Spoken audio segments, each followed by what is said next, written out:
Good afternoon. It is 3:01. I'm Joseph Bonanno, live from the 104.5 The Zone studios. The owners' meetings are going down in Palm Beach in Florida. And Titans head coach Brian Callahan spoke with the media this morning, where he discussed how close the Titans are to making a decision with the number one overall pick. We're closer. I would say probably we're about two weeks away-ish probably from being pretty dang close to what we want to do. But we'll still work through it. I think the one thing that's been impressive about Mike is very disciplined in his approach and his process, and I've appreciated that. And I think that he's going to go through every possible turn before we get to that point. In college football news today, Stanford is hiring former NFL head coach Frank Reich as an interim head coach for the 2025 season. It's a one-season arrangement agreed to by both sides. For your foundation repair and waterproofing needs, you need to visit USSTN.com. Breaking news at once on your home for the Titans and Vols. This is 104.5 The Zone.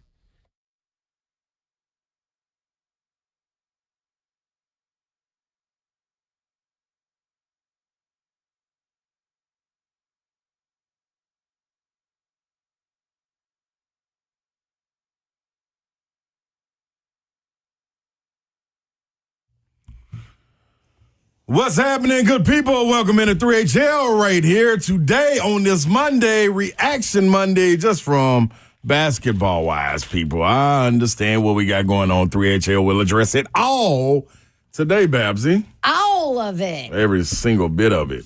You want to tell the people what Ferguson... Hey, who is that? Good job, Zeph. That's Babsy. What up, Babsy? That's bunk. What up?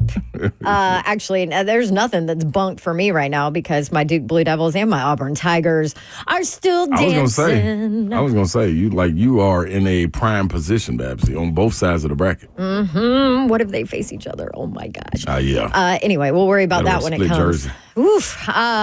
Hey, this is 3HL powered by Ferguson Home. Discover the Mount Juliet showroom at 401 South Mount Juliet Road.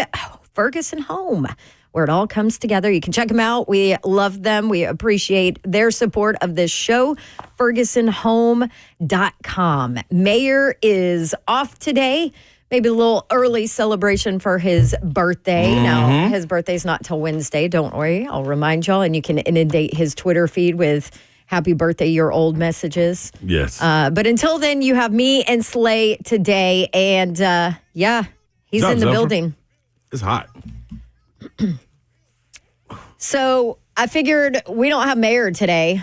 Let's get another lead guy on. Hey, I like this. Our favorite, the one and only, the totally likable Buck Rising out at the NFL owners meeting. How about that for an intro, Buck? Totally likable. What are you trying to sell? I know. I'm such a liar. But we do appreciate you jumping on because I know you're busy there at owners' meetings. And I'm not that busy, Dawn. I've been drinking and eating my way around Palm Beach. I'm just chilling. I know. I saw you even brought Grace with you. So must be nice. She's been at the damn pool all day. I've been talking to all kinds of important football people here. She's been chilling with a mimosa by the pool. Sound jealous. You know what? Sound jealous. She's smart. I want to start with this, Buck, though. I thought kind of weird responses from Callie on the entire quarterback situation. I mean, and I know, what do you expect him to say? But the one that stood out, we've done our due diligence, whatever, we'll know for sure in 2 weeks. What? It was I just thought it was weird. Am I looking for anything, or is he just like, okay, I've been told not to say anything, I can't screw it up because I am too honest of a guy? Well, I mean, it's just a weird thing to say, like to put a time frame on it, right? Right. Because what changes? I mean, I know they have Shador, and then they have the private workout, and he's not going to the pro day, or they're not calling it a pro day at Colorado with Coach Brian. They're calling it a showcase, from what I understand. So I like that. I want to make sure I get that right. We've decided that Lil Wayne is probably going to perform halfway through the showcase at some point. Oh yeah. Or something to that effect. But, what changes really in 2 weeks that you don't know? The tape study is done. I mean, these guys have everything wrapped up as far as who these players are and who they are as people because they've had the 30 visits. They've been around Shador. They've been around Cam. Travis Hunter is who he is. And, I haven't heard any of them say anything about Abdul Carter for basically since the Combine. So I guess take that one off the table. Oh, well, I think that's a no-brainer to take off the table at this point, right? Yeah, I mean, I still think he's a monster, and you could do a lot worse. But I get your point. But the thing that jumped out to me, Don, about Brian this morning was he's being asked a lot about the pick and the options and all these different things, and I said, well, how much are you actually like in the loop on what Borgonzi and what Chad Brinker are fielding offers on, and what direction they're thinking about heading in, and like, what is your level of involvement in that? And he was pretty honest in saying, yeah, I'm not really involved in any of that. If there's something super concrete, I suppose they'd bring it to me. But I mean, I guess he hasn't been informed of anything super concrete. So right now he's operating under the assumption that they're going to probably do what we all think they're going to do with the number 1 overall pick. And he's just kind of got to sit on his hands and wait around, which is not an enviable position because, to be honest, I mean, this guy, it's the three of them, right? But it's not really. I mean, he's kind of, he's trying to take a back seat as much as possible, it feels like, because he is also very much under evaluation, and he's obviously aware of that. And, Buck, I was going to ask, walking into this situation with Brinker, who's been there, Borgonzi, and our guy, Callahan, is this one of those things when you sit in class and you're like, okay, I don't want to raise my hand and ask any questions at the owners' meetings or any of this stuff? Like, are you just sitting back and just getting through it as far as not what he's putting out in the media? That is what it is. But, like, you hear about Green Bay and them, contesting a tush push, which I want you to hit on. But are they just sitting back and, like, let's get through this and just get the number 1 pick out the way?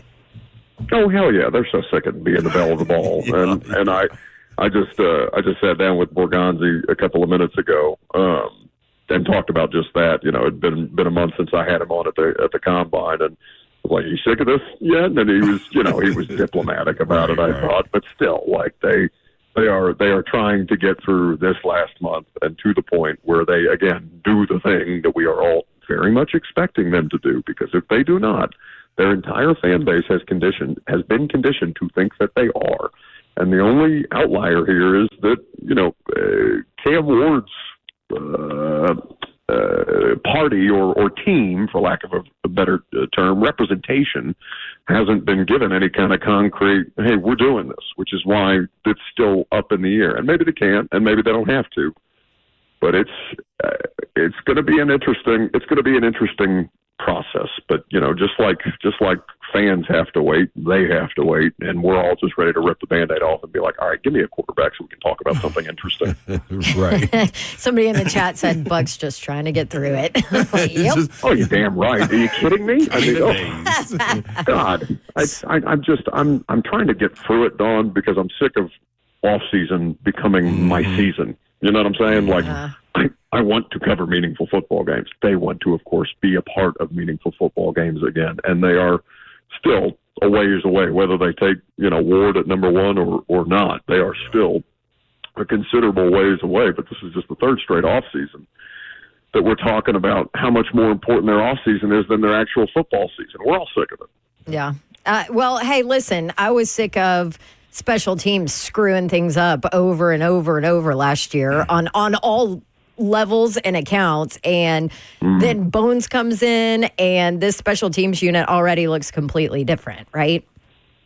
Yeah, and I thought it was interesting, well, because John Fossil got in there and said, yeah, all this crap's got to go, like, respectfully, to not to say crap, understanding that they are people and not crap. But right. Ryan Stonehouse, who is a fan favorite, gets immediately cleared out because he's not a directional punter. Like, he's got a great leg or whatever, but he didn't ever get to the point where he was a legitimate weapon in the way that Kern was for so long, that you could coffin corner these teams and get them inside of 20 and, not just rely on, maybe it'll stop at the 5 or something like that if we just boom it down there, and all the different things that he brings to the table. And I thought it was interesting that Callahan brought up, one, his impact as a coach on the team as a whole. And I'm sure you guys have seen stuff from Hard Knocks with the Rams, and I mean, NFL Films has done features on him about just what a live wire he is in the room and how much additional juice that brings to a group that's looking for some direction. And he also mentioned Johnny Hecker, the new punter,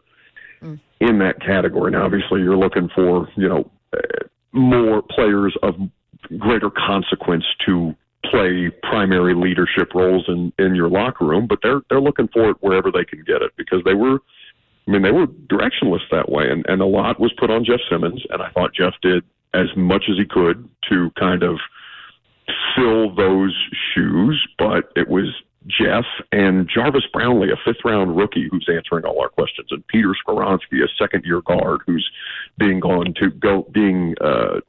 to after every game to represent the team, and they need more stabilizing forces in there so that they can find ways to rally around each other and just get everybody moving in the same direction again. Yeah, no doubt. Hey, Slay, you know what I saw? What's that, Babsy? Your boy Burke's not going to be ready for camp. What? You know what? Before Buck even leans in on this, because I know he can't wait. I set you up for it, Buck. See? Where is it? Where is it? You know what? I want to know where it is. Guess what, Buck? And I mean this. I mean this from the bottom of my heart. I walked through my closet and I said, you know what? Let me make sure my Burke's jersey is in here. I found it and I said, I ought to wear this today since they're mentioning Burks. But I knew you wasn't in today, so I want to do it when you're in and you can have a good time with it. So I refrain from doing that. I so appreciate that you thought of me that way. But I think that you in particular should light that on fire and never think about it ever again. But this is what I'm saying, Buck. Why don't they just leave him alone? Why are they mentioning him? Let my guy go rehab in peace. If he shows up, he shows up. If he shows up, he shows up. They not counting on him anyway. Who's counting on Burks right now? Besides me. I had to remind people that he had an ACL repair. Yeah, that's nuts. People don't. That's because the people don't care. It's a shame. They should not do humans like this. I totally forgot. You forgot it too. Come on, Babs. And he is forever tied up in that trade, which is it's never going to go away for him. Never. Bless his heart. It doesn't matter whether he's here. Again, it's tough. Like, that's not his fault, and it's not his fault that his body has failed him so spectacularly. But it's just in such a tough spot to be able to pull himself out of that, because there are so many things beyond his control. But also, he needs to. I personally think he needs to work harder. Like, I think that there is something there that is lacking in terms of the competitive makeup of that particular player that his predecessor at that position also had in spades. And I don't care if he's reading books on the sideline or if he likes to delete his tweets or all this other crap that people get bent out of shape about. I care that he absolutely demolished Trent McDuffie in the Super Bowl because the Chiefs no longer had L'Jarius Sneed because he's on injured reserve for the Titans, and they don't have an A.J. Brown stopper anymore. And those guys, you cannot find them, you cannot replicate them, you cannot coach that. It is something that has to come from within. And I think beyond all the other stuff that is outside of his control, that is directly in his control. And that would be my biggest criticism of him. He's got to bust through that ceiling, that glass ceiling that's right there. You're absolutely right. I agree with that. Mental part of the game, man. Just ask Will Levis. Last question before we let you go, Buck. L'Jarius Sneed. Speaking of him, I know you talked to Callie about him a little bit. Just kind of fill us in.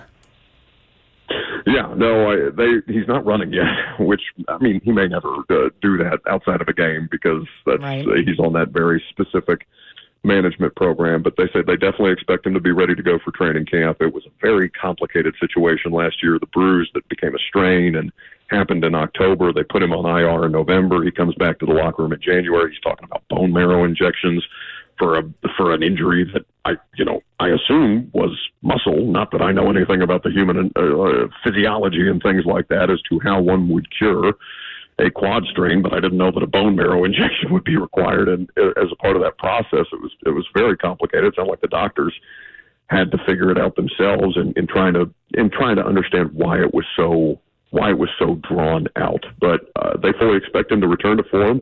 And Callahan told us today he's looking forward to continuing to show that he's one of the best corners in the league. There you go.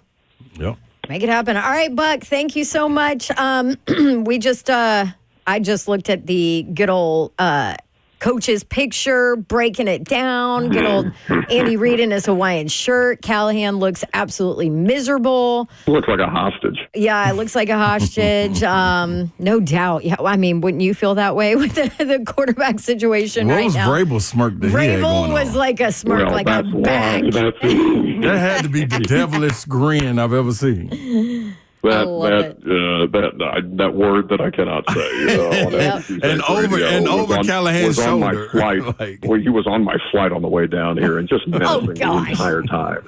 Oh. And he's just been bothering me the entire weekend. I wish he'd just go deal with the New England people. Get out of my life already. Oh, that cracks me up. Awesome. Buck Rising, you can catch him and all of his stuff from the owners' meetings on Twitter at Buck Rising. We appreciate you, my friend. Thanks, Buckaroo. See y'all. Holla. He's so miserable. Yeah. Buck's living a life in Florida. So miserable. Well, Oh, really you get back. call. What a terrible life. You have to go cover the NFL in Florida, Yeah. Buck. I Love it. tell you what. All right. We'll take a quick break. Let's talk some hoops when we come back because I really want Slay's take on what the hell happened to the Tennessee Vols yesterday. And to let you guys know, we have Jim Nantz coming up Absolutely. at 4 o'clock. He was at the Tennessee-Houston game, ran into lots of Vols fans. Did you actually run into him there as well? Yes. Absolutely. Yes. Well, from afar. I didn't get to holler From at him. afar, you waved from afar. I saw Kelvin Sampson had him getting the team Yeah, that was picture dope. with everybody. That was dope. Obviously, he's a Houston fan and has never really gotten to be a fan in Yeah. this tournament. Good year for him to pick to It do was, it, right? it was. So we'll have him on at 4 o'clock. We'll have Chris Lowe on at 5:30. So make sure you stick around, and we'll get Slay's take on basketball from this weekend right do after it. this break. This is 3HL on 104.5 The Zone, powered by Ferguson Home.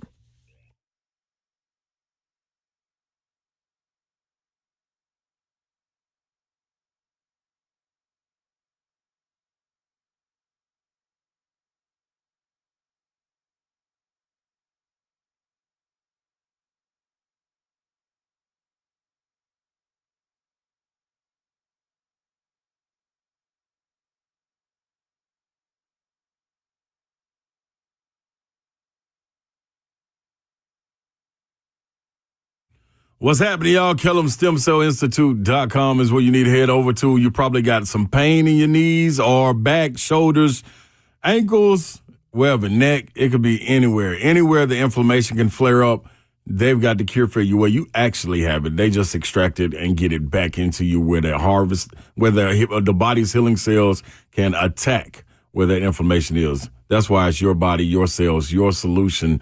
That's exactly what Kellam brings to you now. What happens is your body's stem cells are stored for future and continued use, but they're harvested and redeployed based on your needs. So if you're sitting there and you're wondering, this pain in my knee won't go away, it could be simple as the inflammation. So go get you a consultation. 615-850-4415. I'm telling you this because I've done it. Inflammation in my knee is a problem. Got that out of there immediately. I felt better in a day. Do you hear me? 615-850-4415, KellamStemCellInstitute.com. Want to tell you about Pella Windows and Doors of Nashville because sometimes it's time to upgrade things in your home. So what I have done in my home is I've done new windows and new doors in waves, and Pella has been awesome about working with me to do that. And recently went upstairs, figured out you couldn't even open my stepson's window in his bedroom, which, you know, if you have kids, that's kind of scary because that is a fire hazard too. So the window was not put in correctly and would not open anymore. So Pella Windows and Doors of Nashville is coming next week, actually, to go ahead and replace that and replace an extra door in our house. And they are the absolute best to work with. They'll work with your schedule. They have the staff in place to take care of you. Oh, and by the way, they're the absolute best in town. And they also want to give you a deal. As for the Dawn deal, it changes every month. So we will come up on our April deal, but one more day of our March deal, 50% off qualifying installations and no money down, no interest, no payments for 12 full months. All you have to do, schedule your free consultation, check out the Dawn deal, tell them to give it to you. Go to PellaNashville.com.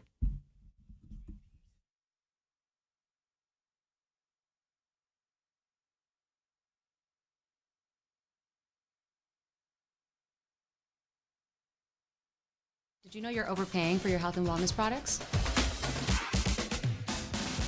With over 20 company-owned brands offering its members vitamins, supplements, wellness, and skincare products, you're able to save up to 70% off retail. Members Nutrition can't change your life, but we can change the way you live.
Welcome back into 3HL right here on 104.5 The Zone, powered by the one and only Ferguson Home. Check out Mount Juliet showroom at 401 South Mount Juliet Road, Ferguson Home, where it all comes together, son.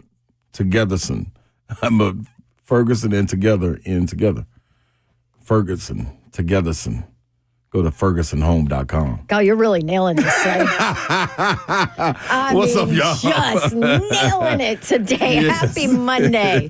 Are you in an orange mist hangover today? You know what, Babsy? I think about it, man, and walking away from that game, being able to go up there and catch them against Houston on Saturday, I'm actually not. I mean, because, yes, without question, do you want a better outcome, but what team doesn't? I did think, man, that it felt like watching the game early on, Tennessee was taking shots that they had to take more than they wanted to take because of the stinginess of Houston's defense, which we knew was going to be the case. We didn't expect them not to be able to penetrate and, at least get that defense to shrink a little bit and be able to kick the shooters for more open shots. It almost felt like they were rushing a little bit once they did get the looks. But this is one of those, man, it ain't no excuse to be made. This tip the cap to Houston. Hey, good job, man. Like, that second half, Tennessee came out and fought and played a little more freely. Like, they didn't have anything to lose, which they didn't when you got spanked like that in the first half. But from the get-go, I thought when you had defensive stops, which Tennessee was doing, getting defensive stops, but then not finishing the possession with the rebound, man, you gave Houston opportunities for kickouts, and the best opportunity to get a three-pointer or a putback course, on offensive rebound, but a 3-pointer on a kick out on offensive rebounds, and they did a terrific job. You know what it is when you're playing against a Kevin Sampson team. So salute to them for that, man. I did think that Zakai, this was one of the first times that he was kind of put into a stalemate position by the size of the point guard for Houston. Also LJ Cryer. Like, they switched on different guys on him and always had somebody coming over to help to block shots or whatever it may be. Chaz he had some good looks early, missed those, and then it seemed to be rushing. Jordan Gainey did a terrific job. Darlington Dubar did a good job, but I felt it just our seemed four-man. like the basket was tiny for Tennessee. Yeah, and then a lot of them were just short. I mean, and then the four-man They thought shot for us, 28%. that's horrible. You can't win like that. How does that happen? You can't win like that. You can't win like that. I thought the four-man got punked. I thought Felix Okpara did his job. I thought the four-man was used and abused in this matchup. So Igor Milicic, Dubar did good when he came in. Cade tried his best. He was just outmatched. And then Tennessee was switching on defense. And when they switched Igor on them guards, man, you could see the slobber coming out of their mouth from salivating. Yeah, because they went to eat, man. It was different. Well, and listen, this Tennessee team known for defense. Rick Barnes known for his teams and their ability to defend and cause turnovers. And Houston with just one turnover until way late in that ball game, and that was surprising because that is not the normal MO that we see. No, and then you look at it, Houston, what they were getting offensively from running their sets, running through, trying to find a matchup that they wanted. They did hit some tough twos. Like, you got to, all right, man, that was a good one. But when you coming back and you missing open threes and you taking tough threes compared to tough twos, it ain't wearing out the same, you know. So I just thought, man, that was one of those matchups that you wanted. Like, me going into it, I talked about it Saturday, that I would much rather see Purdue finish the job. And that's why I thought them being in the Houston's bracket, they were a much better matchup for Purdue this year than they were for Houston. You know what I'm saying? Right. Like, it would have been much better with no Zach Edey being involved, just the way that they play, tempo. You've seen them before. Because Houston's of different. size. Size is another thing. Yeah, it would have been much more different, I thought. And then you would have been like, you would have had some Avengers tour or something that you could have, hung your hat on. But yeah, that Houston, man, Houston is good. You know it. I mean, all one seeds went to the Final Four. How many times have we talked, just within the last week, have I said, man, nationally, people are not talking enough about Houston. Like Kelvin Sampson, I don't know if it's because they're just there every time, but I felt like this year, not a lot of people, everybody's talking about Auburn. Everybody's talking about Duke and Flag and what they have, oh, look at Florida. They're playing their best ball of the year. And nobody's talking about Houston. But the reason why, Babsy, they just dominate. It's because of what you're saying. They are always there, and they don't have a big name. Like, LJ Cryer is a guy that's a really good role guy, like he was on this Baylor team his freshman year when they won the national championship. Transferred to Houston, and he's a great guy on that team. He's not so we're not talking about nobody being first team All-American. We're not talking about nobody being National Player of the Year, Defensive National Player of the Year. Even when you know what I'm saying? Cooper it's Kevin Sampson and the guys, the blue collar guys that I recruit. Yeah. People that have stayed there for 4 years in a program. They returned you don't see that. They returned 7 guys, if I'm not mistaken. We have Jim Nantz on a little later who can break it all the way down because he understands the inner workings and supports them up close and personal. This was the first year that Nance got to be a fan, right? Yeah, and got to sit on in with this guy. Different is that? No, that's a dope feeling. Talk to him. Yeah, dope feeling. So let me ask you this, because I saw this across social media quite a bit. And now obviously your fan bases that hate Tennessee are going to lean in. Oh, absolutely. This. But the overwhelming from non-Tennessee fans, or should I say Tennessee haters, is that the Vols flat out choked. Yeah. And that was a choke job, didn't show up, too confident after, beating Kentucky, come in, and they just choked. Yeah, I don't believe that, because if you say that, I mean, to me, you're taking something from Houston.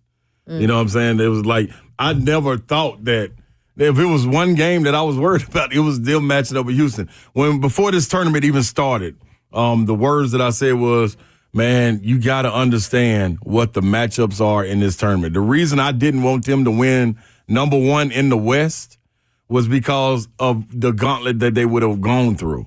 Florida is okay to go. UT, I'm not sure UT would have beat UConn if they would have had to match up against them. You know what I'm saying? I'm not sure they would have been out and beat a St. John's.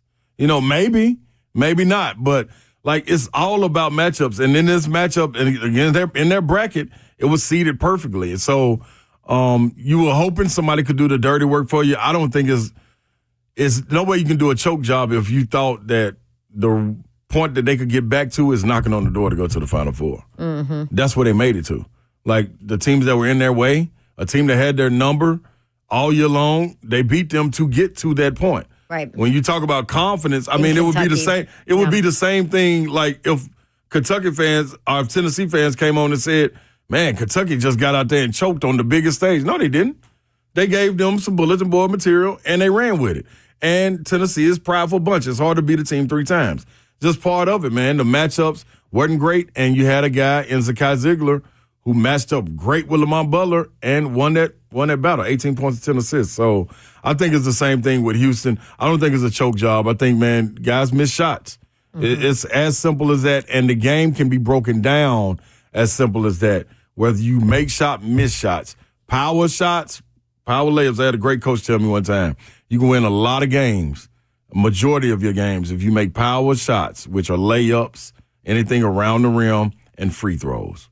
Just make that. Give me shots you should be making. Yeah. And so in a fundamentally sound game where it's going to be a rock fight, the guys that make the most plays like that are going to be the ones to win. Well, and shoot, you could probably say that about Michigan State. Early on, all those baskets they missed right there. Just not even close. It's hard to climb out a hole on that level playing against an elite team. Yep, that makes sense. So, obviously, last games for Zakai and Meshack. Yep. And let's listen, Zeph, to Rick Barnes and what he had to say about that after the game. There's 10,000 coaches that would love to be where we are right now, even though we're disappointed in our loss. Players would like to be sitting here. When you got 2 guys in particular that have been with us for 4 years, and Zakai Ziegler and Jemai Meshack, who I think we look back, they'll be the 2 most accomplished Tennessee Volunteer players ever. We owe it to them to continue with the standard that they have set and even take it to another level. Our goal, like every team, would be to get back here and move forward. But again, with Jordan coming in and just became a part of the fabric very quickly, it's tough, obviously, because as badly as we all want it, it always hurts if you don't get it all. But I do know this team gave us every possible thing they could.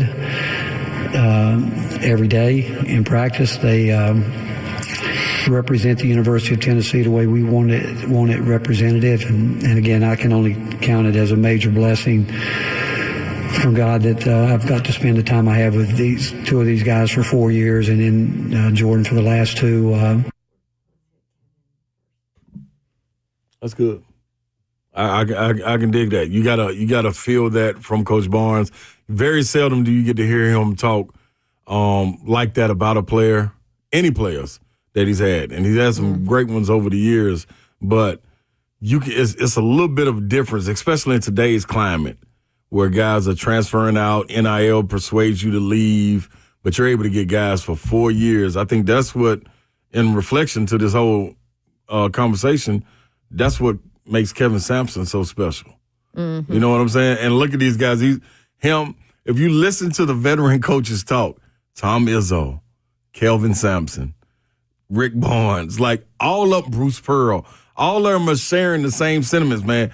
Being able to keep guys intact in this climate is different. Mm-hmm. And that is a special group. Everybody that's in this championship has been together in a sense. Duke with some freshmen. Duke with a 17-year-old. Exactly.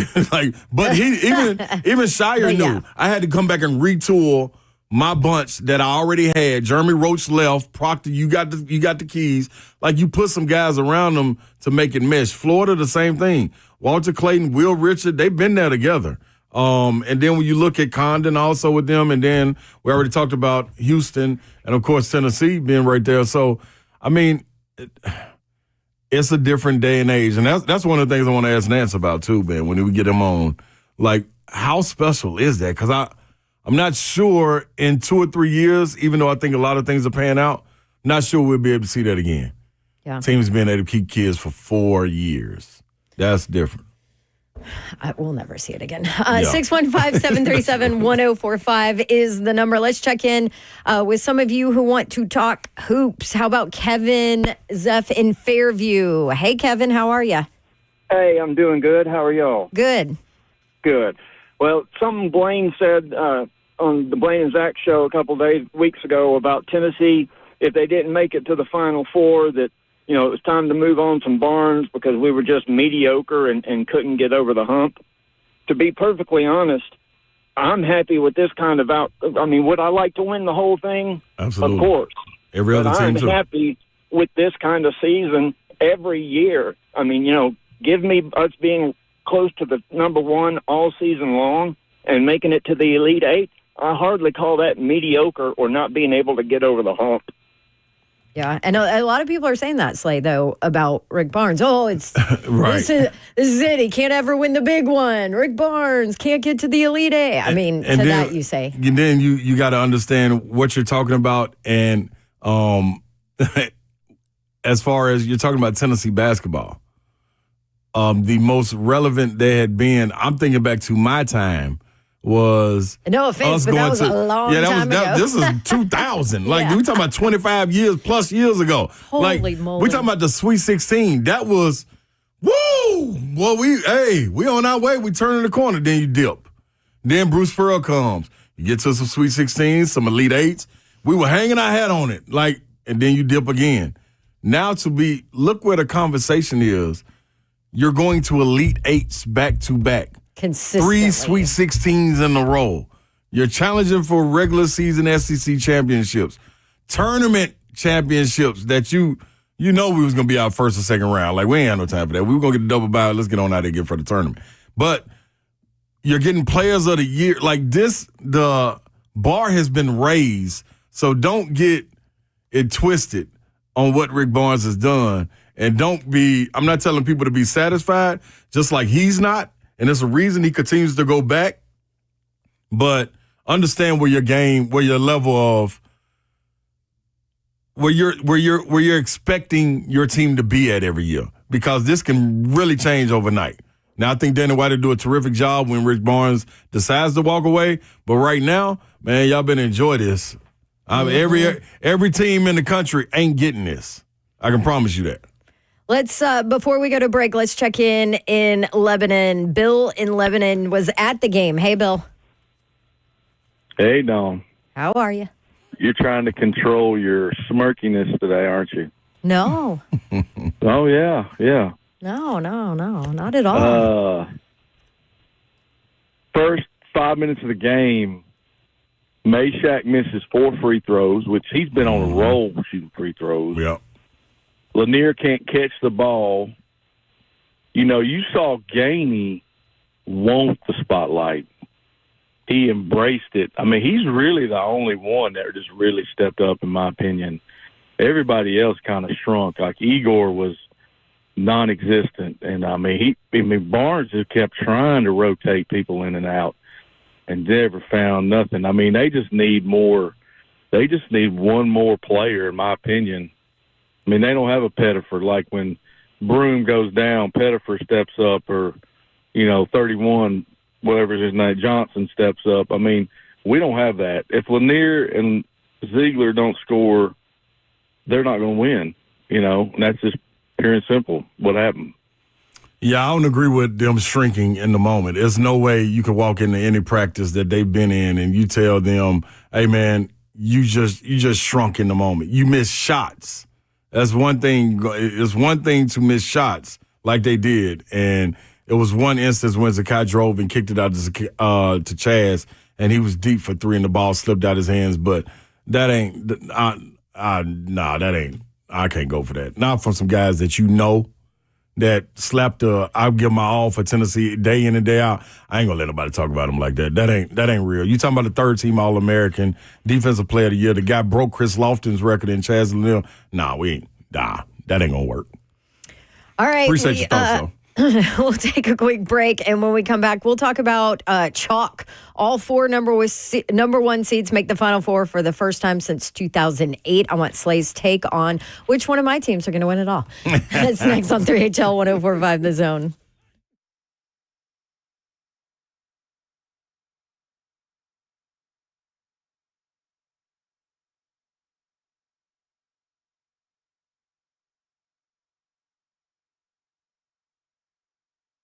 Twitch, please. Hey, guess what? It is officially truck month at Two Rivers Ford. Hot off the press, Two Rivers Ford has just announced 2.9% financing for 72 months on all of their remaining 2024 F-150s, which is absolutely huge.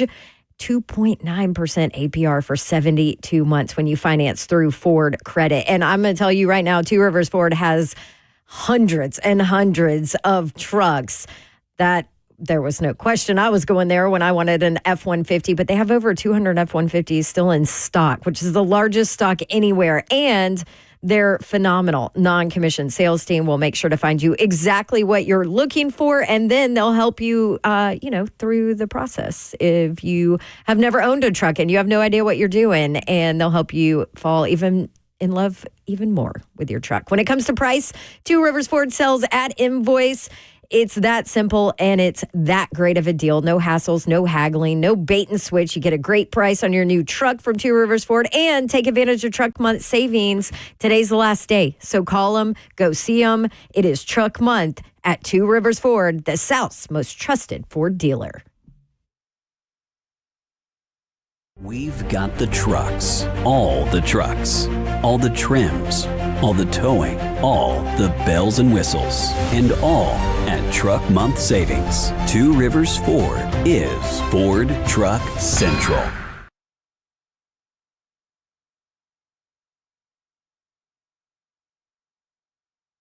Whether you're a homeowner creating your dream space or a pro managing multiple projects, discover a new way to shop at Ferguson Home, where great ideas become stunning spaces. Ferguson Home is designed for the way you want to shop. Explore the best selection of bath, kitchen, and lighting products online, or experience items firsthand in one of our showrooms. Our experts offer personalized support every step of the way. Bring your vision to Ferguson Home, where it all comes together. Shop top brands like Visual Comfort, or find your local showroom at fergusonhome.com.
All right, welcome back into 3HL right here on 104.5 The Zone, locked in for the next 2 hours and 15 minutes. So I promise you want to stay tuned. We got Chris Lowe coming up in the 5 o'clock hour. In the next hour, we got the one and only Houston Coug himself, Jim Nantz. Yeah, what was that? What were they saying? Whose house?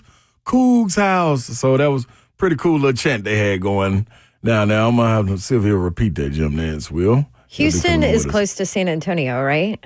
I'm not sure. I think it's pretty close. This works out better than any region that Houston was put in for sure. See, so this would be a home game for them. Geography. Oh, he would be on this right here. Houston and the other three, all 4 1 seeds. It is chalk. They make it to the Final Four for the first time since 2008. Only the second time in tournament history. I was a little upset when I opened my app today. Why, Babsy? And I saw that Auburn has the worst odds to win the national championship, plus 500. Now, I do think that part of that might have to do with the health of Janai Broome. It absolutely does. Right? There's no ifs, ands, or buts about it. I'm sure. I mean, they have a week, so I'm sure they can kind of wait and learn and see where that, and that might change the odds, right? One player like that in that, not just one player, kind of an injury that can change. Yeah, one national player of the year type of player. Okay. Like when we talk about National Player of the Year, it's 3 of them in this conversation, but 2 of them are battling for it. You got Walter Clayton Jr. with Florida, but it's between Janai Broome and Cooper Flagg. Right. Like that's the type of impact that these guys have. So yes, I mean, I think it can sway the Cooper lane. Flagg. But, yeah, this is like one. I don't know. That type of player is like your quarterback being out. Right. Which changes the line. Yes, okay. Absolutely.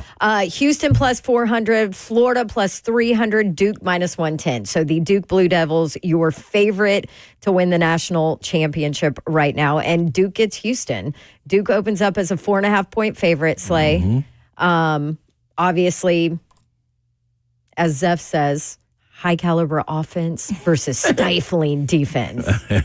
Right, Zeph? You know what, though, Babsy? I expect to see in this game, I was talking about it earlier, in the paint, but these 2 front courts, I expect to see at least one bloody nose at some point in the game. And I expect to see one maybe black eye. Maybe it's not a black eye, but at some point somebody will go down and hold somewhere on their head, face, or something, because it's going to be a war with them two front courts. Because Duke ain't no punks. No. You know what I'm saying? They got the length and athleticism to go, and Houston ain't going to back down. So it's going to be fun to watch. I don't know if you saw the slow-mo, I think it turned into a meme or whatever, of Shire yelling at Flagg. I know saying, exactly what you're talking about.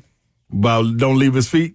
Don't leave your beeping feet when you pass the ball. And Cooper looked right over and said, yes, sir. Yeah. And that was it. Yeah. But he's right. And I feel like you don't see a ton of emotion out of Shire yet. You know? No, because you it's see it there. here and there. But yeah, so. He's the same as he was as a player. Right. Still fiery. Yeah. Just a little bit more tamed a little bit. Just a little more tame than usual, right? You gotta be.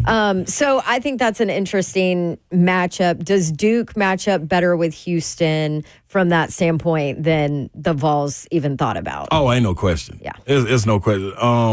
I think their guards are a little bit different because of what they can do on both ends of the floor when you're talking about Houston compared to what Tennessee can do when you have to sub in offense for defense at times for Meshack and Gainey. But you got Sharp, you got, I want to say his name right, Milos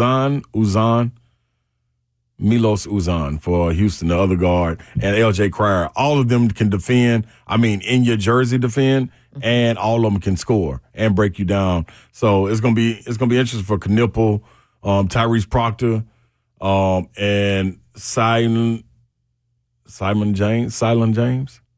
I got to get this right before this week, but yeah.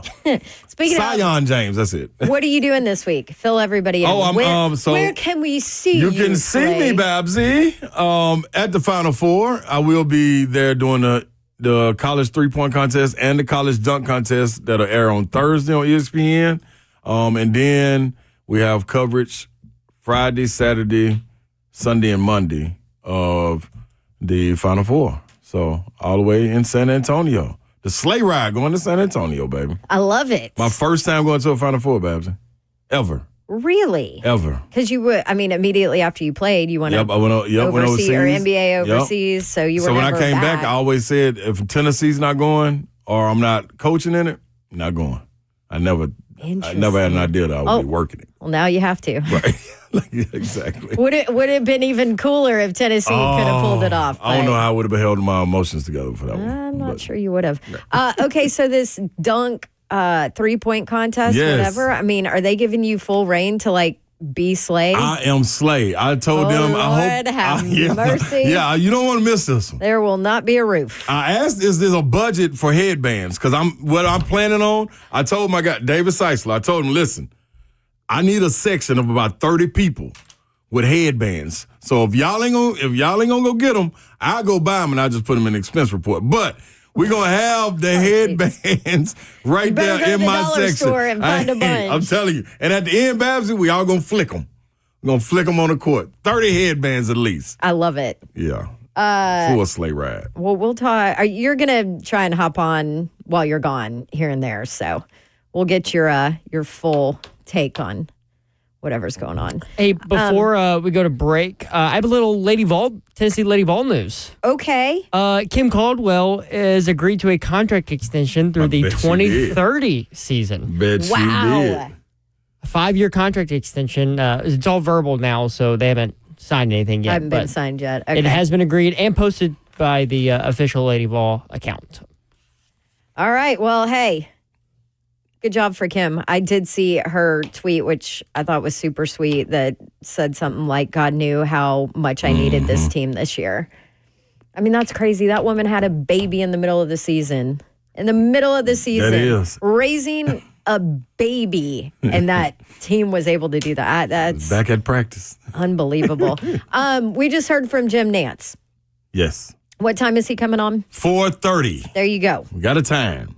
Pin them down. He's busy. All right. So Jim Nantz will join us at 4:30. We will take a quick break. When we come back, Slay, I want to talk about the SEC versus SEC. I know Sankey's like, dang it, come on, guys. How did this happen? How'd this happen? You couldn't help us out here. Especially with Broom's injury and all that. Great to see him come back in. But at that point, I was like, don't put him in the game. Just put him back on the bench, which Bruce did eventually. So anyway, so we'll talk about that after the break. 4 o'clock hour on 3HL is next. Stick around.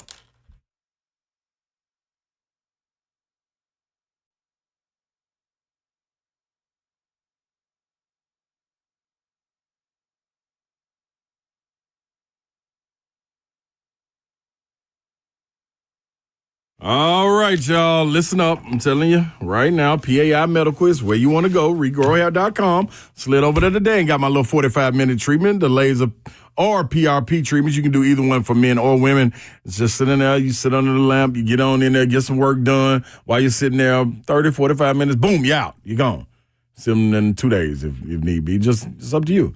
Now, you want to look and feel better about yourself? This is the time and the place that you need to go to get it done. It can start right there, building your little confidence when you're looking in the mirror. You're like, man, that little sunroof. Nope, I don't want the sunroof. I want a hard top. Let me close it up. I can put some hair up there. I'm cool. It's mine. It's my own. Just need a little help growing it. That's all you got to do. Call them right now at 615-376-6010. That's 615-376-6010. Nowhere else in Tennessee has the Artist Robotic FUE procedure. And we grow hair's high-density hair transplants that give you 2 times more hair. So 615-376-6010. Go where I trust.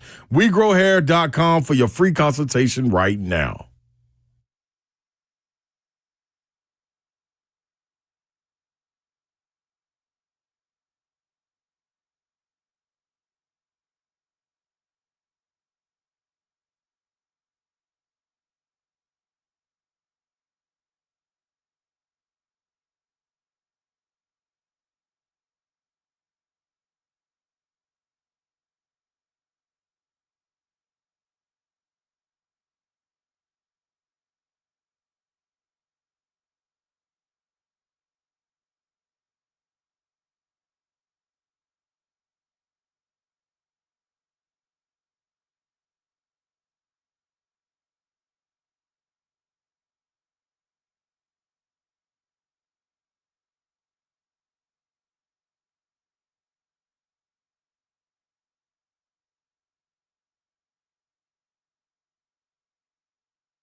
Good afternoon. It's 4:03. I'm Joseph Bonanno, live from the 104.5 The Zone studios. Titans head coach Brian Callahan speaking from the owners' meetings earlier this morning, saying the Titans are about 2 weeks away from making a final decision on what to do with that number 1 overall pick. Also, just a few moments ago, Lady Vols head coach Kim Caldwell got a contract extension following the Lady Vols Sweet 16 run in her first season. The extension will include a raise and runs through the 2030 season. For your foundation repair and water-proofing needs, you need to visit USSTN.com. Bring news at once. You're home for the Titans and Vols. This is 104.5 The Zone.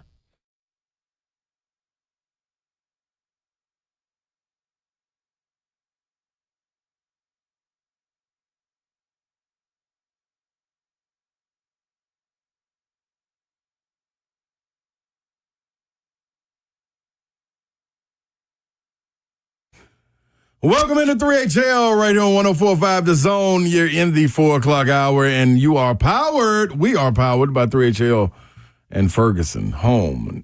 I put all this in together, man. Check out the Mount Juliet showroom at 401 South Mount Juliet Road. Ferguson Home, where it all comes together. FergusonHome.com. You can tell the captain of the ship is not in today, Mayor. What do you mean you can tell? I mean, whoever's introing the show right now. We're captaining it just fine. Yes, we are, Babsy. In our own mind. Good job, Jeff. What up? What up, Ron Babsy? Slay also in the building. I'm in the building. Better be ready. All right, so Jim Nantz is coming on at 4:15. That's right. So just a quick segment here as we get ready for the legend. Hello, friends. Oh, friends. But before that, I want to hit you. Oh, our favorite. Yes. I miss his voice calling games, right? Right.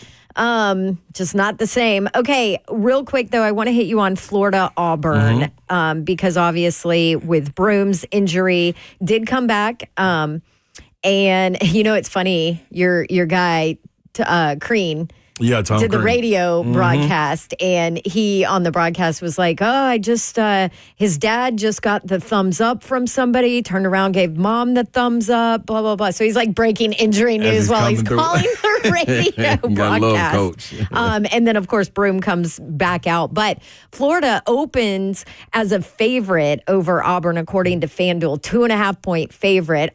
I would think that part of that has to do with you don't know about the health of Janai Broom at this point. Yeah. But what do you think about that matchup, and how does Broom's health affect it? I think it's huge.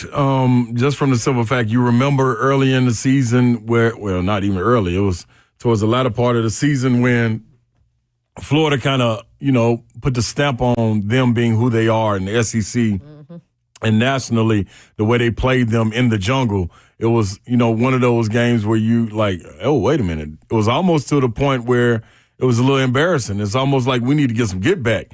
So I think this point spread it is what it is, as close as it can be. But I think it will shift a little bit closer we get to game time, knowing what Janai Broom, how he's operating as far as practice goes, where his health is. But Florida's playing really well right now, man. They're still hot and looking like a team of destiny right now. Barely made it to this point. Barely. They barely. were lucky. No, absolutely. I mean, you need things on a run to a national championship, whether it's football, basketball, baseball. You need things to go right, or you need the other team to do some things wrong, where it falls in your hands and you can't let it slip away. So in the game with Texas Tech, you need a team to not capitalize when you're struggling, and that's exactly what happened. Todd Golden sent those guys to the line. They missed the front end of 1-and-1s, and Florida came down and capitalized. Thomas Houck played a great game. Walter Clayton Jr. made big shots. So I think it's something to be said about what they've been able to do given the opportunity, and something to be said about Auburn. We've been talking about all this time how people have asked, how worried are you about Auburn right now? On scale 1 to 10, I kept saying like a 1, maybe, because Auburn is who they are. They are a team of destiny. This is what they've been waiting on. They wanted to get back to the tournament and show their dominance. They've done that. And now here they are in the Final Four. And I think it's going to be a battle. Which front court can hold up, which guard play can handle the waves and counter the other. Like, it's going to be scoring, defense, and you got Mr. Miyagi versus Danielson. And Right. Mr. Miyagi being Bruce Pearl, and Todd Danielson Golden being Todd Golden. Was on Bruce Pearl. If you didn't realize that, Bruce hired him on his staff like way back in the day, right? Yep, before taking his first job at San Francisco and then coming back to the SEC. Been at Florida for 3 years, y'all. And they are in a Final Four. 30-some-odd year coach, man. 30-some-odd year coach. 30-something-year-old coach in the Final Four in year 3 in Todd Golden. So, filling the shoes Good of Billy tutelage Donovan, that's all from right. Bruce Pearl. Yeah, right. I mean, hey, let's see what comes off his tree next. Does teacher always win over student? Ask Nick Saban. I know, huh? That'd go a different way. Yeah. Yeah, but it's going to be a heck of a battle. It's going to be fun to cover. It's going to be a good time, man. I'm excited about it, obviously. Everybody's like, oh, what are you going to do, Babs, if it's Duke and Auburn? Listen, bless you. I saw it coming, and you didn't scare me that time. I mean, at the end of the day, I went to school at Auburn. I wore Auburn across my chest to play volleyball. Like, that is my number one love. So, War Eagle. Hey, we're down. Hey, war damn. All right, Jim Nantz is next. This is 3HL and 104.5 The Zone.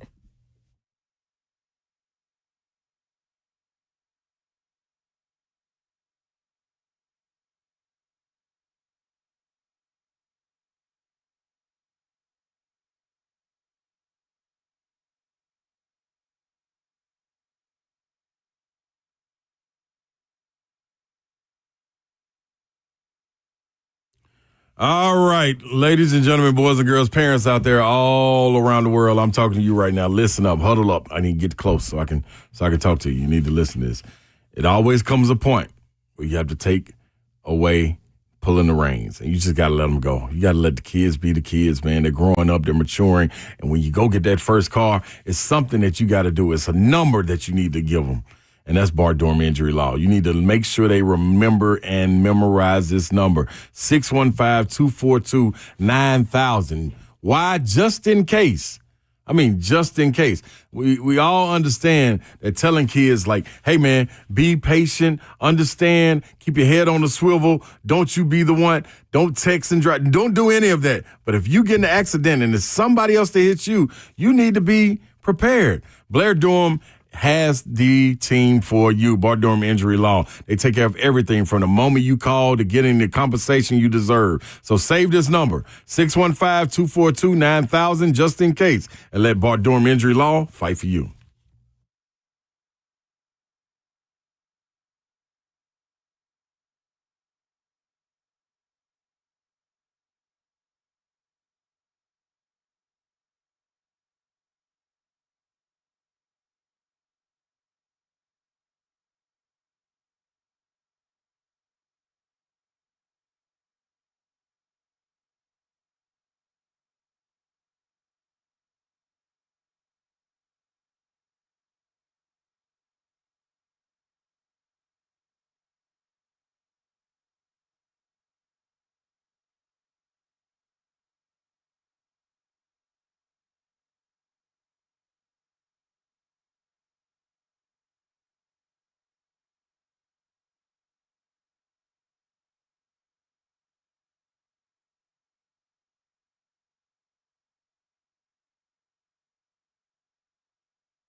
Welcome back into 3HL right here on 104.5 The Zone, man. And all is right in the world. This is the time of the year when you hear that voice and you understand exactly who it is. Mr. Jim Nantz is on the line. Hello, friends. Nice to be back with you guys. I'm just sorry the mayor is off today, but he's there in spirit, and I'm thrilled to be back on the show. Oh, hi. We are so glad you're back on. Listen, not the same without hearing your voice, this tourney. And so this is your first one as a fan, right? How different was it for you? Well, actually, it's my second, but it's your second. Okay. It's my second, but I last year was the first year after 5 years of hosting the NCAA tournament and 32 years of calling the Final Four and the national championship. You know, somebody added it up. It was 354 NCAA tournament games, not regular season, not conference tournament. 354 win and advance games, and they all were memorable and special. And now I've been out for 2 seasons and just focusing on with my new life here in Nashville, which I love, and focusing on the NFL with Romo and calling our main game on CBS and calling 15 to 20 weeks of golf tournaments. I've loved being a fan. Last year, I went over to Memphis to follow my Houston Cougars. We won a couple of games over there last year. And then yesterday, I was in Indianapolis following my alma mater again. So I'm still connected to the tournament. I'm grateful for the length and longevity that I had, but I just needed to get a little time off the hamster wheel. As much as I loved it, I just needed some time to myself instead of 47, 48 weeks a year being away from home. Oof. Shoot, I saw Coach Sampson has you in team pictures and everything. I mean, I don't know, Jim. I don't think you're off the hamster wheel here. I think you're with the Houston team. That Houston team is very dear to me, and it's a long story, but I'll condense it here. When I was at school and I was a walk on the golf team, I went to school knowing one thing. I wanted to study communications, and I wanted to work for CBS. And that was my dream, was to work for CBS Sports. And my coach introduced me through the golf coach to Guy Lewis, who was the basketball coach, Hall of Famer, took Houston to 5 Final Fours. And somehow coach immediately assigned me to being the public address announcer at the home games. They're at the embryonic stages of Phi Slamma Jamma with Clyde and Akeem. I gave Clyde his nickname, the Glide. I think I told you guys that before. Yeah.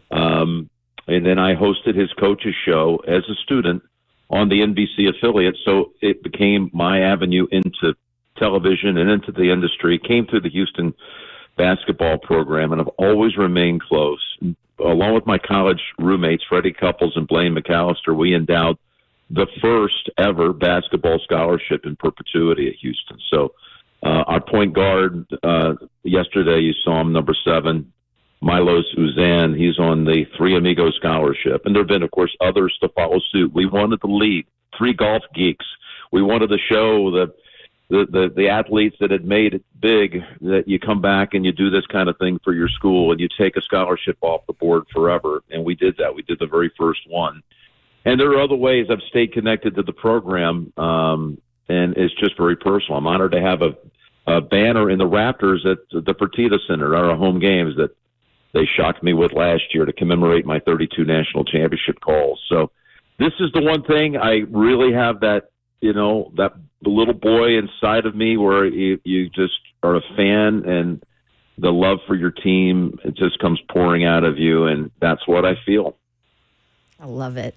Gotta love that, Jim, man. Appreciate you joining us. Jim Nantz on with us now. Jim, the crowd, I was at the game in Indianapolis. It had to be, and you correct me if I'm wrong, I may be generous on this one, 80-20 Tennessee, Houston? I think it was more. I think it was closer to like almost 20-1. It was a home game, and Kelvin Sampson, our coach, we love him, and I love Rick Barnes. I've known Rick from Providence to Texas. I called his Final Four team in 2003 when he took Texas to New Orleans with T.J. Ford as his point guard.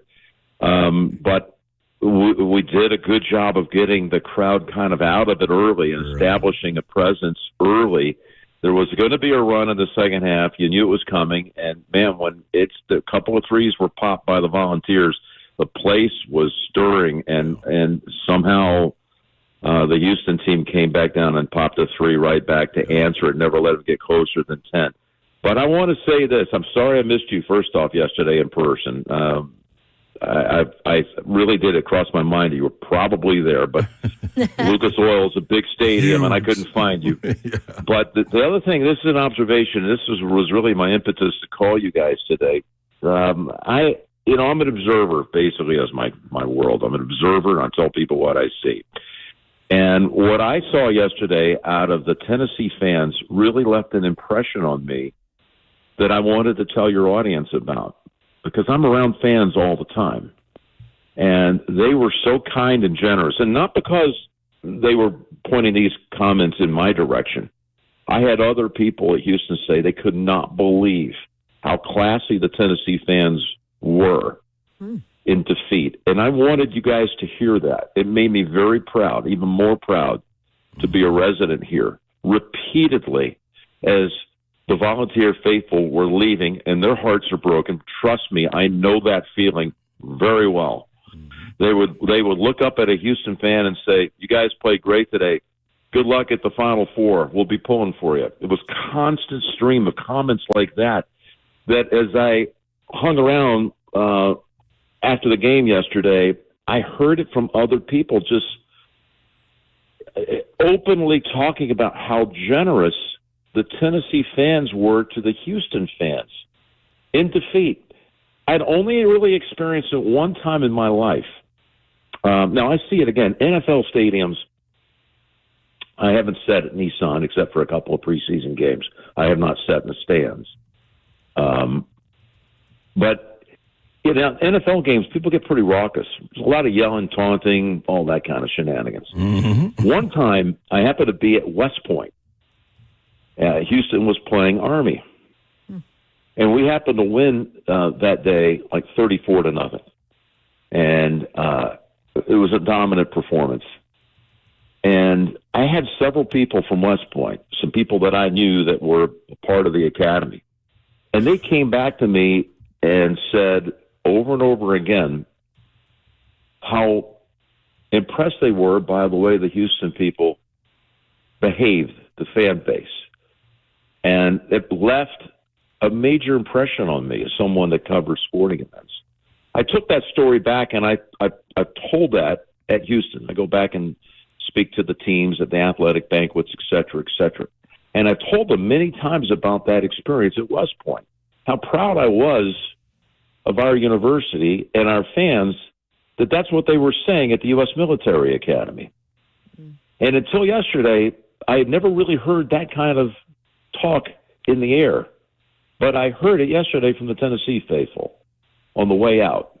I mean, I heard it more than a handful of times. Mm-hmm. It's like they were just going to take a one-sided defeat. And listen, we know we just caught them on a bad day, and maybe we had a little something to do with it, but we played 10 times. It might have been 5-5 between these two schools.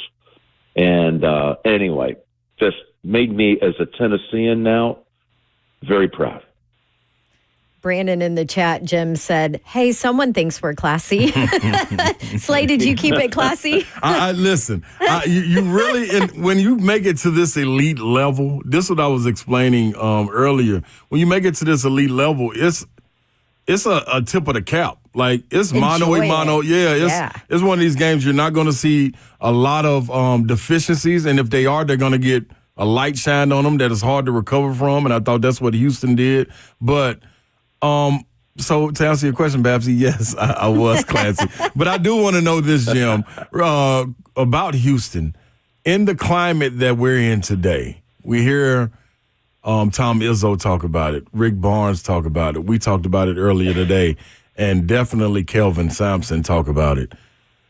How special is it to be able to have a group of guys, even if it's just 2 or 3, to stay in your program and not transfer out or not get persuaded by NIL, but to get engulfed in the culture of what your coach has said, and you grab that and you just continue to pass it down the line? How special is this Houston team?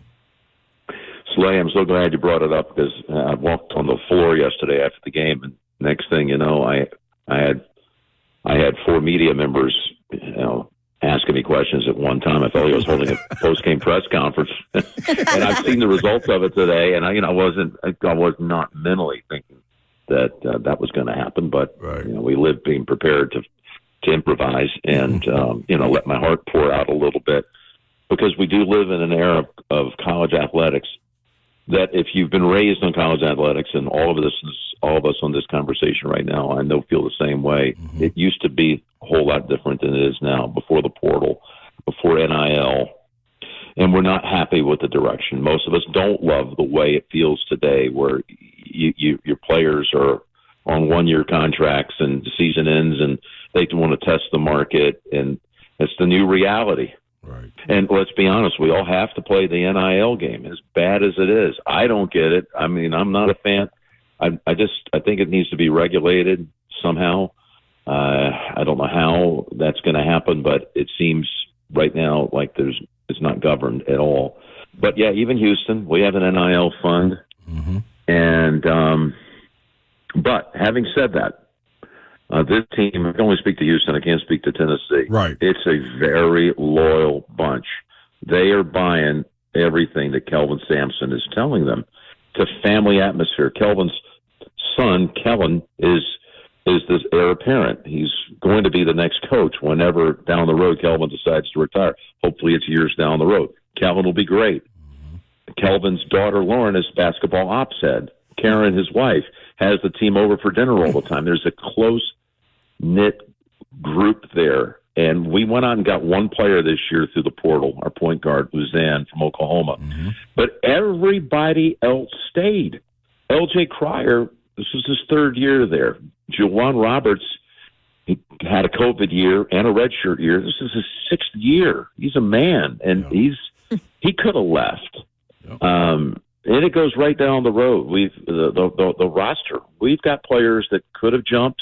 I take a guy like Terrence Arsenault, popped a couple of threes in the first half yesterday. Mm-hmm. There are a lot of people interested in him. They see as a great young talent. He came back for another year, and that's kind of the way it's been. I call it throwback. Yes, we're kind of now suddenly Houston is what we used to love about college athletics. Our team was as loyal to the school as we are. Yes.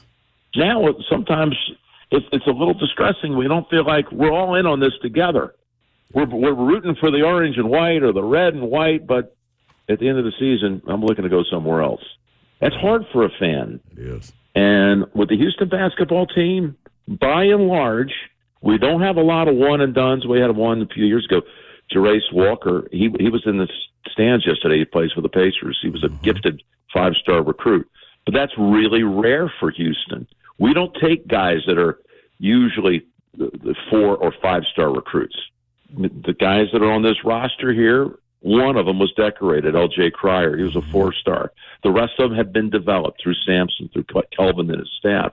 And it just feels like the way it used to be in college. You bring a guy in as a freshman, plays a few minutes. The next year, maybe he starts a few games. And the next year after that, he's a starter, maybe a star. And the senior year, he's a captain. That's the way we build it.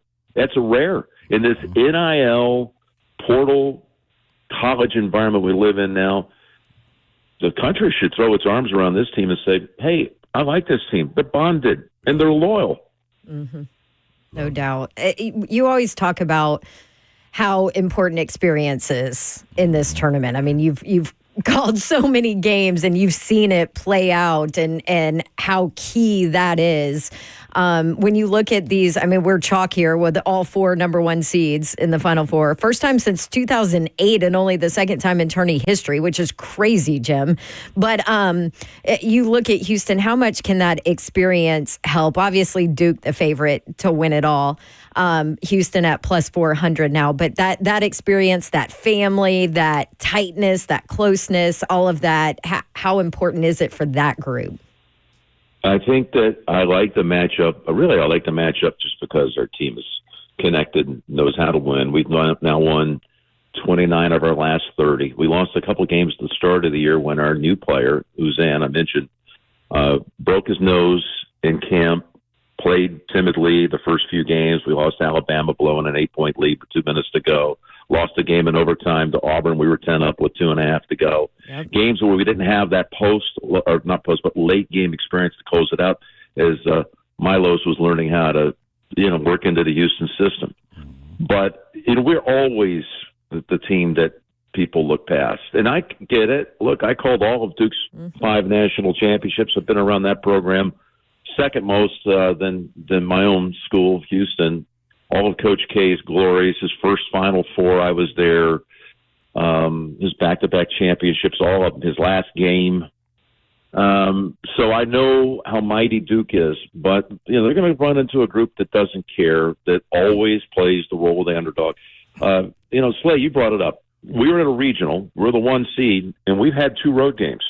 Yeah. Purdue had filled the building by and large on Friday night, and we were fortunate to win that game. Had a couple of calls that went our way that were gifts, to be honest, and we won the game on a last-second shot. But yesterday was another road game for us, and during the Big 12 season, at Arizona, at Kansas, these are at Baylor. These are good programs. We went undefeated on the road. We went 19-1 in the conference. It's funny, Houston was not welcome in one of the major conferences for a long time. And I just shook my head. I knew we could compete. I knew we could fit into a conference and make that conference proud. And I was one of just a handful of people that won a task force for years to try to, behind the scenes, work the conference commissioners, administrators, athletic directors, government officials. I mean, it was a passion project to try to say, hey, over here, we can be good for your conference and we can win. And it took a lot of arm twisting. And once Texas and Oklahoma went to the SEC, we finally had a way to get back in to the Big 12. And what have we done? Our first 2 years in basketball, we've won the conference both years, running away. Yes. We're now 32-2 of our last 34 conference games in a great basketball conference. But it didn't pass the smell test for years. Well, I don't know. We'll see. We're thinking about, and I won't even name some of these other schools that don't have the pedigree or resume. But look, I'm grateful now. It all worked out. I'm grateful for Kelvin Sampson. He's a very dear friend. And yesterday when I was down on the floor, minding my own business, and all of a sudden somebody yelled, hey, Coach is looking for you. And I looked over. They were taking the team photo with the trophy, all decked out around the platform where they had been presented the trophy. And I thought, no, I can't do that. And he looked over and said, get over here. And a security guard stopped me as I was about to go under the velvet rope. And Kelvin looked at the guy and said, he's with us. And next thing you know, I'm sitting in the middle of it. It was one of the great thrills of my career, to be honest. I'm not worthy, but I am extremely grateful and touched by it. And look, we're going to go down to San Antonio, and it's easy to say that it's house money now, however you want to put it. But, we've never won a national championship. This is our 7th Final Four. We've been close, including having our hearts broken by NC State. If you remember that years ago on the last-second dunk by Lorenzo Charles. Yeah. But if we don't and we lose to Duke, let's say, I'm still extremely happy and proud of the season. We got to the promised land. The Final Four is a massive achievement. Yes. So was the Elite Eight. Yes. But, man, it's so interesting watching and observing the tournament from this side of it after sitting courtside since the 1980s. It's been fabulous. I've really enjoyed this so much. That's what I kind of wanted to ask you. Like, are you to the point where you watch the game completely as a fan yet? Or do you still have your, broadcast side of it where you kind of notice things? Yeah. Yeah, no, I'm able to let go and let that young boy that, grew up in love with sports, hopelessly in love with my favorite teams. I let that come out and just lose myself in the arena. It's a good feeling. It really is. I sat yesterday next to our school, our university president and her husband, Dr. Renu Couture, and on my left side was an old pal of mine who was in school when I was, Otis Birdsong, who was a tremendous college player and was the second pick in the draft way back in the late 70s. And we were just beaming with pride. And Dr. Couture said, I'm a superstitious person. And now that we won the way we won today, playing like this, you're going to have to sit next to me in San Antonio next week.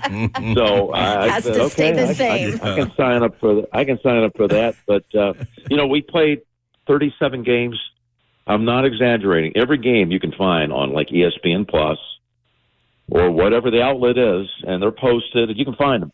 Yeah. And I've either watched them live or on tape. I've seen every single possession of the season, seen every shot, every rebound, and it's kind of a hobby for me. And I just really live and die with this team, and I'm just super excited that we made it down to the last four. It's going to be a great Final Four any way you shake it up. I'm sure there's a lot of people out there with Duke and Cooper Flag, and they want to see them playing Monday night. And probably it's the big rating getter if you're looking at it through that lens. But I still think any way you shake it up, the other game, Auburn, Florida, we all know around these parts how great that game's going to be. And Houston putting the clamps on, can they do it? Can they slow down a team that has a trio of freshmen going against older guys who have been playing together for years? It'll be interesting to see. I think it's going to be a fun storyline. Hey, Jim, our guy Slay is going to be in San Antonio. Now, we know he's a little bit of an SEC homer, right? Yeah. So, you got Should be. Yeah, we'll give him that. But make sure he stays out of trouble for us there in San Antonio, will you? I'll keep an eye on him. Trust me. Now, there's only so many places you can go there. That's that what I heard. Riverwalk.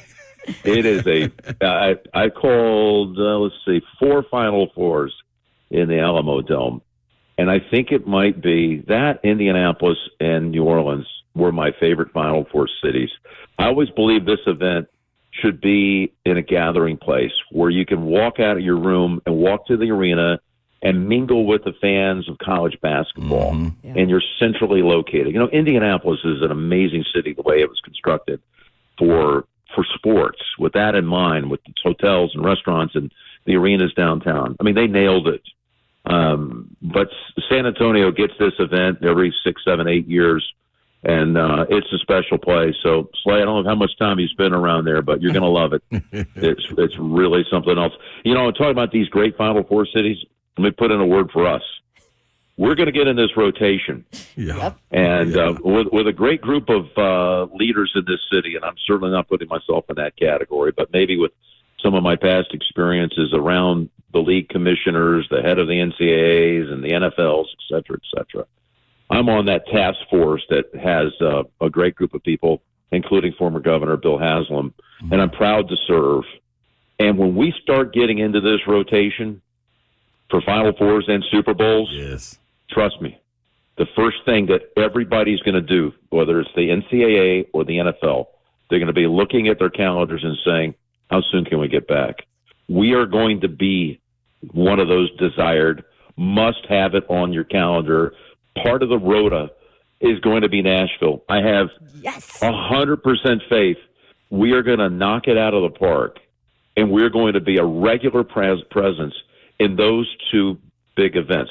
Well, 3. We're going to have the women's Final Four. We're going to have the men's Final Four. And we're going to have Super Bowls here. And then behind it might come national championship games in college football. That's got to be coming next. Let's go. We're going to be the ultimate gathering place. It'd be taking Broadway and all of downtown, all the hotels that we've constructed, the places to go, the hospitality, the spirit, the kindness. We showed it with the draft years ago. This is going to be. Now, I think there are some people nationally that have a hint of it, but they don't really know. And we're going to blow them out of the water. We're going to take all those cities I mentioned before. If you're going to say, you know what, Nashville was the best, was the absolute best.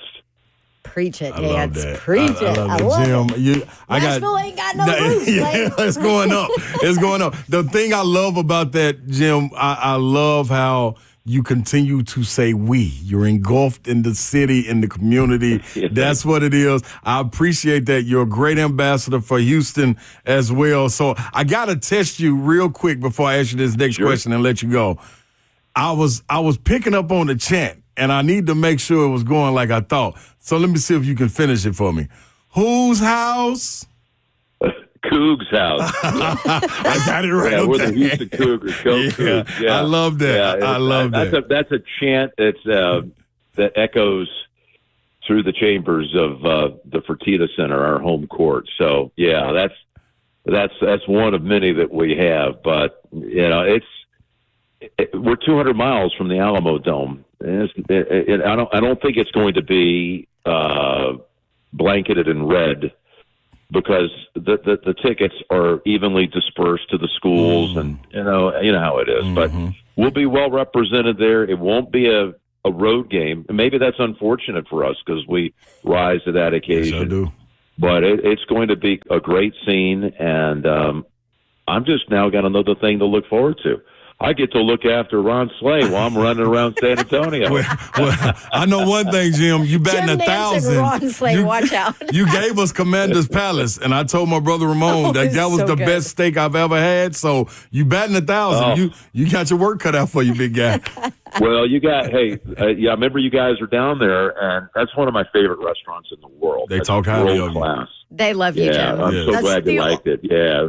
Did you? I got nice picture from you guys. Yeah, I don't know if you heard this story. So I just randomly called them and I said, hey, can we get a reservation? And then I looked over at Slay and Brent and I said, hey, this is where Jim told us to go, right? It's Commander's Palace. This is it, right?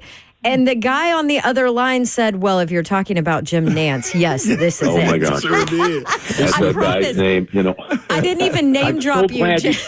you told me that. I got to tell you, I have, for whatever reason, I have a really good recall. I've been blessed with that. It served me well in my business. So I know names and numbers. I don't know why. It's almost photographic. I don't think it's quite. But that reservationist, his name is Jimmy Broussard, okay? Now, that sounds absurd that I would know that, but that was Jimmy who would have answered the phone and would have perked up and said, "You're not talking about Jim Nantz, are you?" Because I love that guy, and he is a special ambassador for the Commander's Palace. And he loves you, I'm so too. happy you did that. Yeah. Well, and I promise I didn't even name drop you, Jim. Like, I literally just said Jim, and he was like, well, if you're talking about Jim Nantz, I'm like, actually, I am. This is weird. That's awesome. So that it was is awesome. I am going to make a call on that one. He was great. That one is a follow-up. Thank you for sure.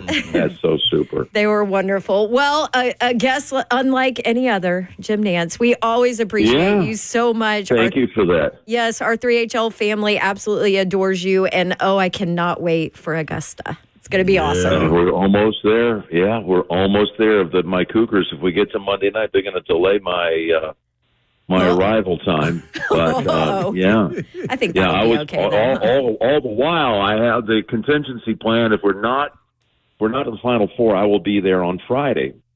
I'm sorry, Sunday. Yes. And now that we're in the Final Four, and you're looking at one win away, I know it's Duke, but if we get past Duke, now I won't get there until Tuesday, and now I'm back on the same schedule I lived for 37 years. I thought I got away from that. This is fun, though, isn't it? Oh, it's so much fun. It's what sports is about. We're supposed to enjoy it. We're supposed to get lost in it, escape in it, be passionate about it. It's a real release for all of us in our worlds, whatever it is we do. And it's fun to be connected to something. And listen, you guys have been so great to me. I hope to come back and have a studio visit, maybe even this summer if you guys will have me. But I really, really was thinking last night, making my way back home, I really wanted to call you guys so I could just speak to some of the Tennessee fans and just thank them for their warmth and kindness and class. What I saw and my Houston family saw yesterday in Indianapolis. Trust me, it's a rarity. And I saw it firsthand, and it made me proud to be a Tennessean. That is awesome. We appreciate you always, and I'm an Auburn Tiger, so I was waiting for that. Yeah, so I'll say go Cougs until you meet Auburn. Yeah, you got to. You got to go for your team. By the way, they look great. I just voted today on one of the National Player of the Year. Oh, I wanted to bring it up. You can't say. I voted for Johnny. I gave Johnny my vote. Hey, hello. Okay. Thank you, Jim. I've been preaching it. Oh, here we go. Yes. SEC. Yeah. Just saying. Okay. Awesome. Okay, well, good See you luck. in San Antonio, Have so baby. much fun, and thank See you guys soon, okay? Yep, we always appreciate See you, you Jim. San Antonio. Yes, sir. Right back at you. See ya. Bye-bye now. Thank you. There you go, Jim Nantz, the best ever, and a great Nashvilleian Yes, and a 3HL. friend. We always say friend of the show. Friend of the show, yeah. Line 3 is his line. Line 3, that's as a right. matter of Yeah. fact. So, do you know what I love? What? I love his passion, not just for sports, because we know he's always Right. had that, right? Right. But I love his passion for his team and just how he talks about, like, that is what You can sports feel it. about. Good stuff. All right, we'll take a quick break. Back after this. This is 3HL 104.5 The Zone.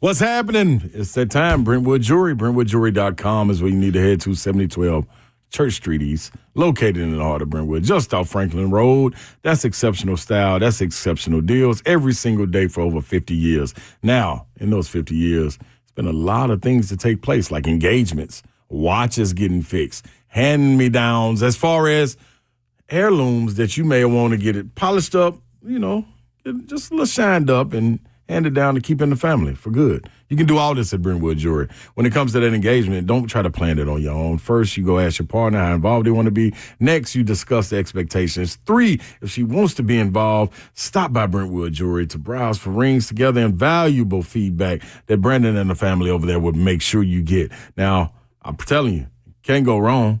Why don't you make it real simple? Go to 7012 Church Street East, located in the heart of Brentwood, just off Franklin Road. It is BrentwoodJewelry.com. USS, keeping homes dry and stable, online at USSTN.com or call them 615-488-7855 if you have any questions. When it comes to large home repairs, a lot of times we homeowners pretend that we don't see the warning signs. We are afraid of what we're going to hear. This is especially true with waterproofing and foundation repair. Could be something big that needs to be fixed. It could be a small problem now that will become bigger, or it could be nothing at all. Bottom line, we don't know, and we certainly don't want to be sold something we don't need. We need peace of mind. And United Structural Systems is the company to give that. More than 25,000 100% satisfied residential customers. Here's how they have made that happen. When USS comes out to your house, you're getting problem solvers who provide peace of mind to their customers, the homeowner. You're not getting someone who is worried about meeting a sales quota or upselling the next big thing, but someone there to educate you and help you understand what's happening with your home. At USS, their only measure of success is how satisfied the homeowner is, not a closing ratio. This is a company who cares and the company you can trust. They guarantee their best. Homeowners trust USS. USS, keeping homes dry and stable. USS, we guarantee our best. Call USS at 615-488-7855, online, USSTN.com.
Welcome back into 3HL right here on 104.5 The Zone. Appreciate you guys tuning in, man. If you did not hear just a minute ago, we had the great Jim Nantz on. You probably, and you know what, I'm going to go out on a limb and say you want to go back and listen to that wherever you get your podcast, and make sure you tune in. By the way, I'm sure Zeph will put that out soon. His request, because he wanted to make sure that it was known how classy Vols fans were. Yes, he reached out with this. Yes.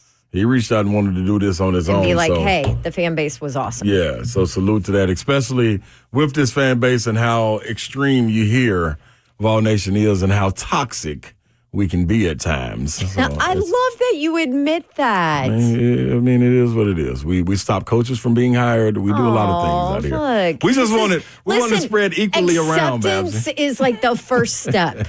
This is great. Hey, we just want to spread I equally love you, around, Vol man. Nation. Look at this acceptance. We've seen other people throw mustard bottles and things like that too, but they don't get accused like we do. It is what it is. We got the great Jim Nantz that gave it up for us. So, coming up in this 5 o'clock hour, we got Chris Lowe at 5:20. Real quick though, did we want to touch on Callahan? Some of the Zephyr? stuff from the owners' meetings. I mean, we don't have a lot of time because, you know. We can do it coming up next. We went along with Yeah, we're supposed Nantz, to. which, I mean, why wouldn't you? Yeah, I mean, we should have just let him take over the show. That would have been Here, cool. We could have drove just the go ahead. show. Go ahead, Jim. Host. You got this, bro. Way better than anything that's ever on this. He said we anyway, so I mean. That's right. Yeah. So just a little preview. We can get into some of the audio next, but Callahan talked a lot about the quarterbacks, specifically Cam Ward was asked about his own quarterback room currently before the draft with Tim Boyle, Brandon Allen, and Will Levis. He was asked about the number 1 overall pick, kind of what Titans' plans are. You heard Buck say he put a time frame on it, which was kind of weird. So we can get all of that coming up next. Love it. If you want in on any of those conversations before we hop on with Chris Lowe, you want to talk about the Titans, you want to talk about the owners' meetings, what's going on there, the new uniform tidbit that they dropped, we'll fill you in on that as well. That is coming up next, 615-737-1045. Go ahead and give us a call, and you can jump in this next segment. This is 3HL on 104.5 The Zone.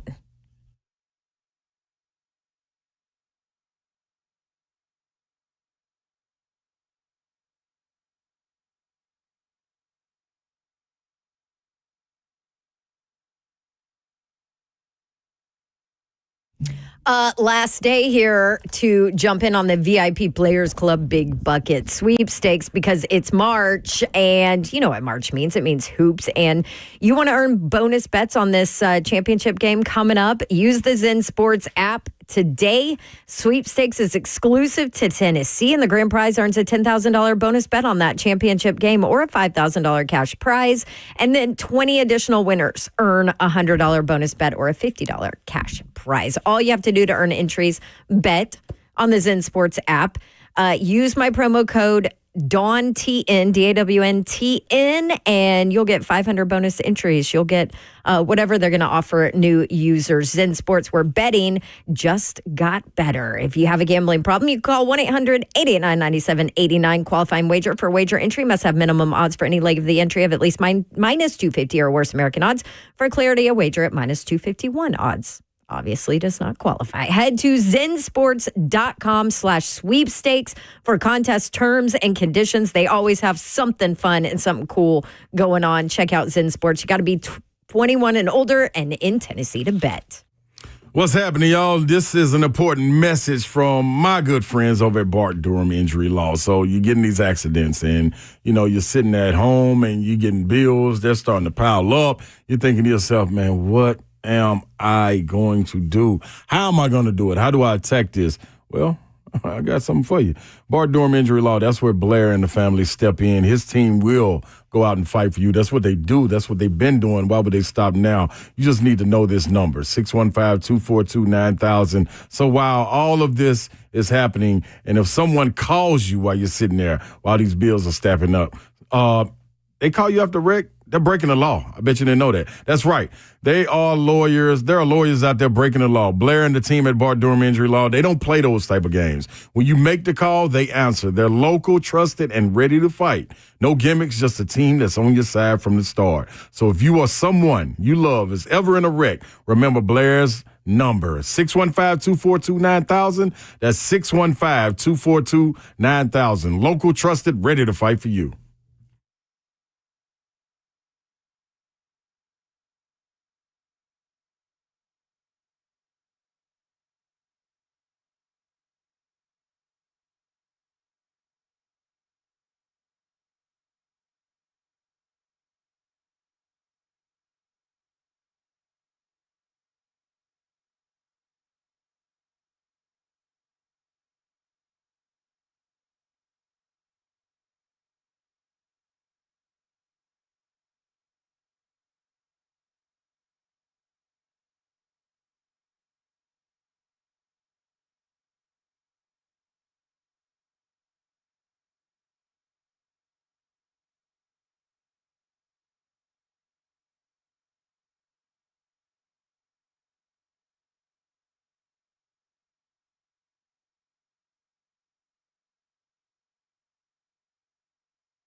Good Good evening. It is 5:02. I'm Joseph Bonanno, live from the 104.5 The Zone studios. Brian Callahan spoke from the owners' meetings this morning, where he discussed how close the Titans are to making a decision about the number 1 overall pick, saying that they're about 2 weeks away from finalizing that decision. In Tennessee basketball news, Kim Caldwell got a contract extension following the Lady Vols Sweet 16 run in her first season. The extension will include a raise and runs through the 2029-2030 season. In MLB news, Braves fans, outfielder Jurickson Profar is being suspended for 80 games for violating MLB's PED policy. Profar, one of the biggest free agents signed by the Braves this offseason, get another hit after starting 0-4. For our foundation repair and waterproofing needs, you need to visit USSTN.com. Breaking news at once on your home for Titans and Vols. This is 104.5 The Zone.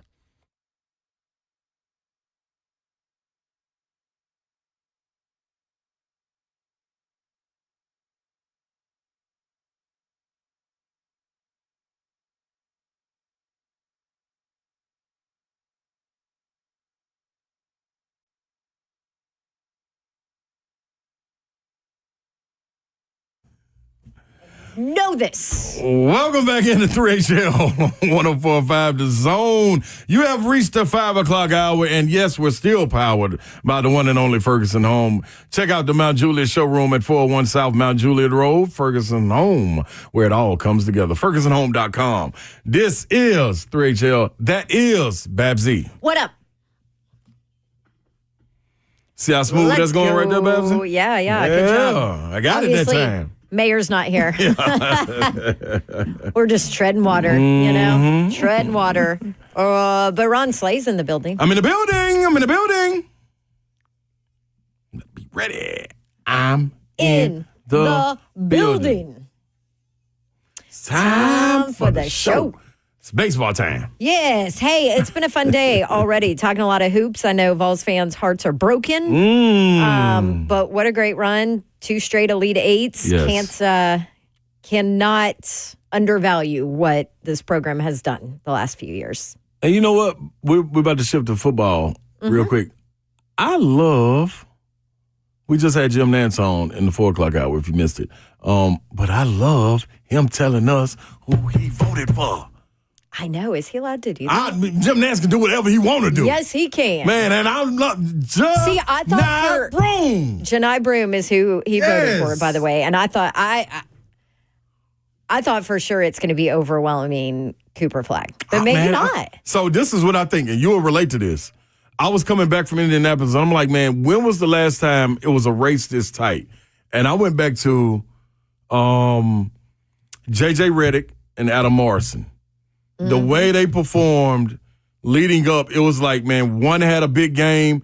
The next night, the other one had a big game. Like, it was tit for tat, and that's how I feel. Because what I saw Cooper Flag do on Saturday, I was like, whoa, this young man got this thing locked up. And then for Janai Broom, he's so cool too. He's so young, and he's just cool. And plays within the offense. Yeah, like he just plays the right way.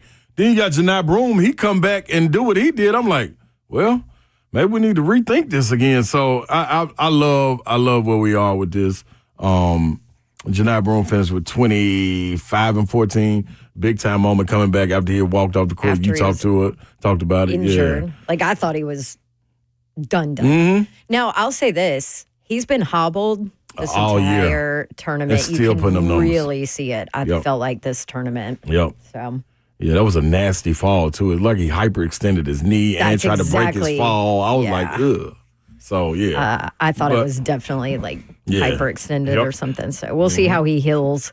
Yeah. All right. So NFL meetings, owners' meetings are going on in Florida right now. Buck's there. So if you want to follow any of his tweets about what's going on. Real quick, Zeph, I know that 8 million people are trying to get you to do 8 million things. But will you hit, before we hear from Brian Callahan and some of the stuff that he said and kind of visit all of this, will you hit on the uniform thing that the NFL just decided on and passed or talked about or whatever? I know tush push is another popular topic, but the uniform thing from the NFL is what? They increased the number of times teams can wear their alternate throwbacks from 2 to 4. And that happens, of course, just a couple days after the Titans decide, hey, we're not going to wear the Oilers throwback in 2025. Mike Berganzi, who has been on the Kay Adams, Up and Adams show today. Yeah, she's like trying to suck him into talking about speaking to Tyreek Hill, too, by the way. He's like, he's on another team. She just actually put out a clip from her show earlier today asking Berganzi about that, and he said that it was not his decision to take away the Oilers uniform. So he made sure that was known. Yes. Listen, I'm the new guy here. Just know that was not my choice. Fans don't come at me. Yeah, we already know who that is, though. Miss Amy? Yeah, we've been came to But that. why do you think why?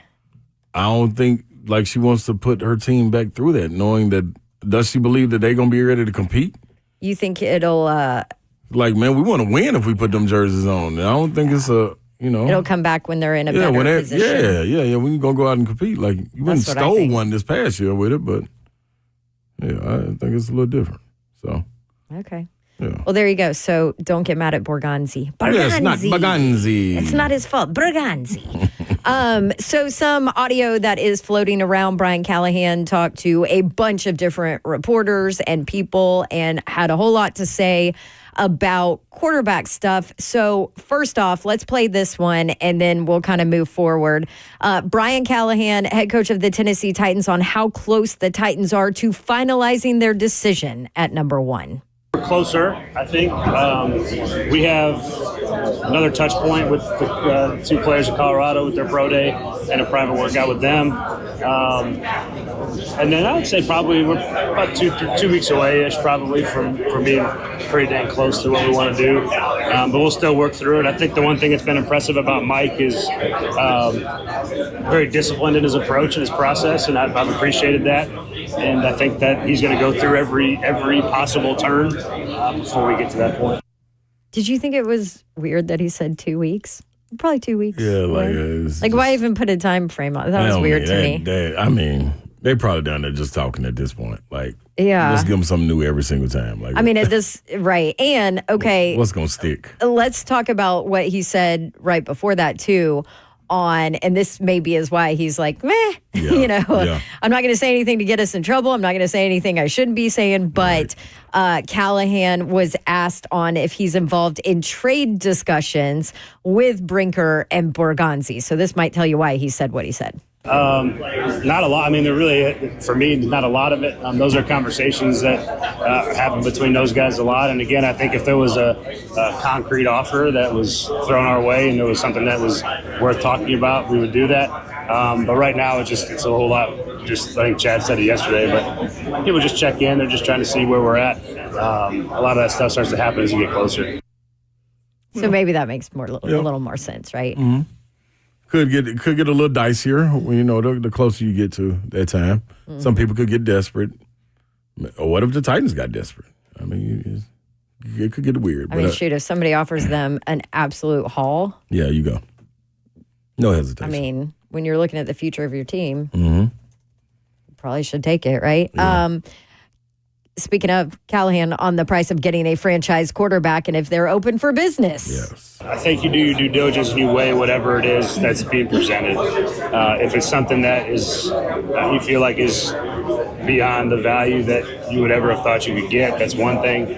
But then you also have to look at what is a potential franchise quarterback look like. And if you think they're that good and they're that type of player, those guys to me are priceless. There is no price that you can put on those type of players if you think they're that caliber of quarterback. So that's what you look at, and you got to balance all those things, and you got to figure out is if there is a price that's being offered, is that what you want to do, and then is the quarterback worth passing on whatever that price could be. So I think it's mainly a quarterback-driven thing more than anything else when you're looking at that spot.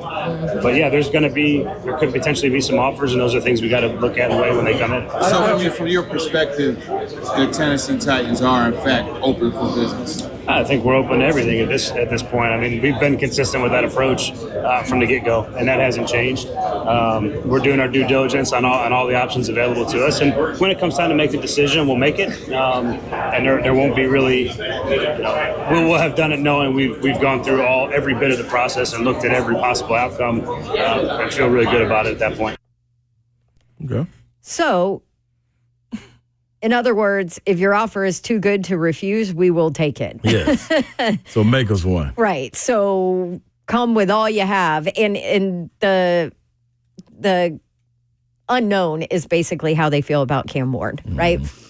The unknown is if they think this guy is, a franchise quarterback, if he's worth saying no to 2 extra number 1 picks, in the future or whatever. That's what it all comes down to. And they will never show their cards on that. They cannot. And they shouldn't. And they cannot.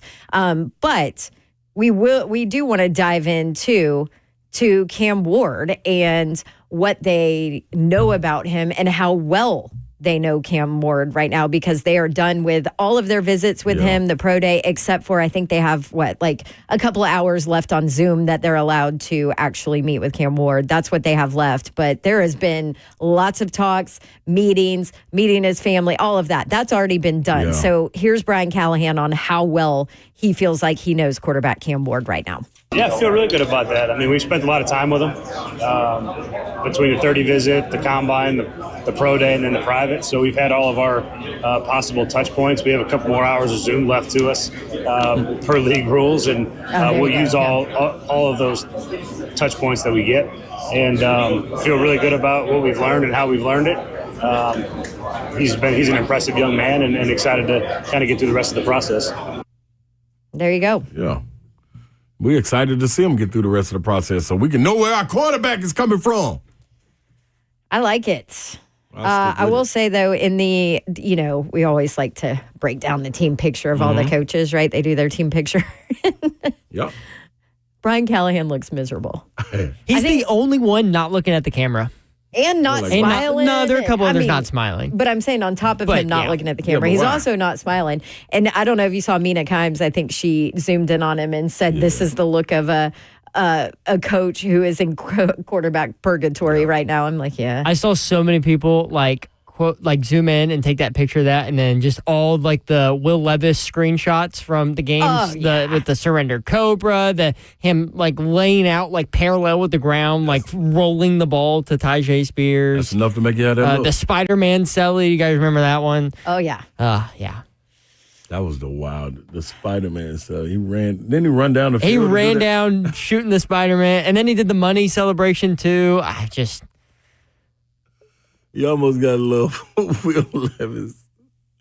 Oh, man. Yeah. William Levis, my guy. Just hang in there. Cam Ward to be here soon to relieve you. Try that bus long enough, brother. Oh, boy. All right. We'll take a quick break. We'll go switch back to hoops, talk with ESPN senior writer Chris Lowe. He was there, right? Yes, he was. He was on hand. Was he in Tennessee Orange? No, CeeLo wasn't in orange. He was neutral. He was neutral. He was just with a bunch of you orange-clad fans. We knew where his blood was pumping. All right, we'll talk to Chris Lowe coming up after this break. This is 3HL on 104.5 The Zone.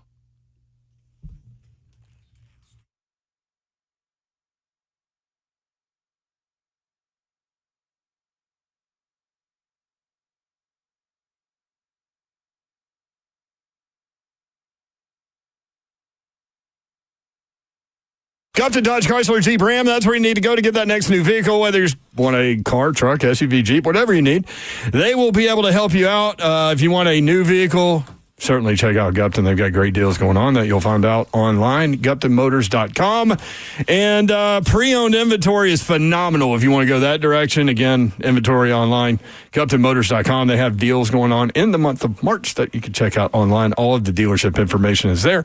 Address, phone number, inventory, and deals, GuptonMotors.com. Check them out, 3450 Tom Austin Highway in beautiful Springfield, Tennessee. That is where you will find the best vehicle buying experience you will have ever had. 3450 Tom Austin Highway, Springfield, Tennessee, just 30 minutes from downtown Nashville. Check them out. Then Daniel comes in his get crew ready to help you. Just tell them what you're looking for. They will point you in the right direction. Take your test drive, go inside. They will help make the numbers work, and it'll be that easy. Best vehicle buying experience you will have ever had. That's Gupta Dodge Chrysler Jeep Ram.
Welcome back in, ladies and gentlemen, to 3HL right here on 104.5 The Zone. Boys and girls as well, because I know you're in the cars coming from school or rehearsal or plays or practices or whatever it may be you're doing. Thanks for listening to us.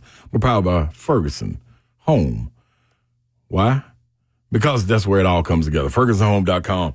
Now, Babsy. I felt like that was your, you're listening to the Love Bug late at night voice. Well, listen, Babs, I just had me a nice Biscoff cookie during the break. Yes, you did. Yeah, that was pretty good. So that kind of, settled my nerves a little bit, especially when you got a guy coming in on like ESPN's own writer, senior writer Chris Lowe, who was in Indianapolis at the time. And Chris Lowe pointed out something that I didn't realize until he said it. He got us in a group to take a picture with outside of Grant Williams. Did Dalton Connect wanted too. But we had 3 SEC Player of the Years in one picture with me, Tony White, and Chris Lofton. And I was like, dang, I didn't even realize that. But Chris Lowe, being the guy who he is, always observant like that. Kudos to CeeLo, man. What up, Chris Lowe? Yeah, that was great to hang out with all you guys. That was a great pregame, not a great game. Yeah, it was a great pregame. The Orange Persuasion. Yes. But no, that was cool. I think you guys are 3 of the last 5 in Tennessee basketball history, going all the way back to, because Allen Houston never won SEC Player of the Year. So I would say the last 30, I hope I'm not missing, but I think Slate going all the way back to Dale. Yeah. Dale was a 2-time Player of the Year in 82 and 83. Yep. And I think after that, there have been 5 players win it. You, Tony, Chris, Grant, and Dalton. Mm-hmm. So you're talking about 3 of the 5 over the last 40 years. So it's pretty cool to have 3 ballers like that in the same house. It was dope, man. Pretty good. Great environment. CeeLo, were you surprised by the turnout when you walked into the stadium? No, I knew you knew they were going to come out. I mean, I knew that, and probably a lot like you and me. I mean, you played, I didn't, but growing up and following the Big Orange, I think a lot of people my age said, given Tennessee's bleak basketball postseason history, that if Tennessee ever gets to a point where they got a chance to be in a Final Four or they're in a Final Four, then I'm going to be there. Yep. And I've been there the last 2 years, and you've been there the last 2 years. Mm-hmm. And had they been fortunate enough to win this year, I would have been in San Antonio. So I think a lot of people felt that same way because Tennessee's had so much success in all sports. And certainly this is the greatest, forget what happened Sunday. This is the greatest run in Tennessee basketball history over the last 3-4 years. Right.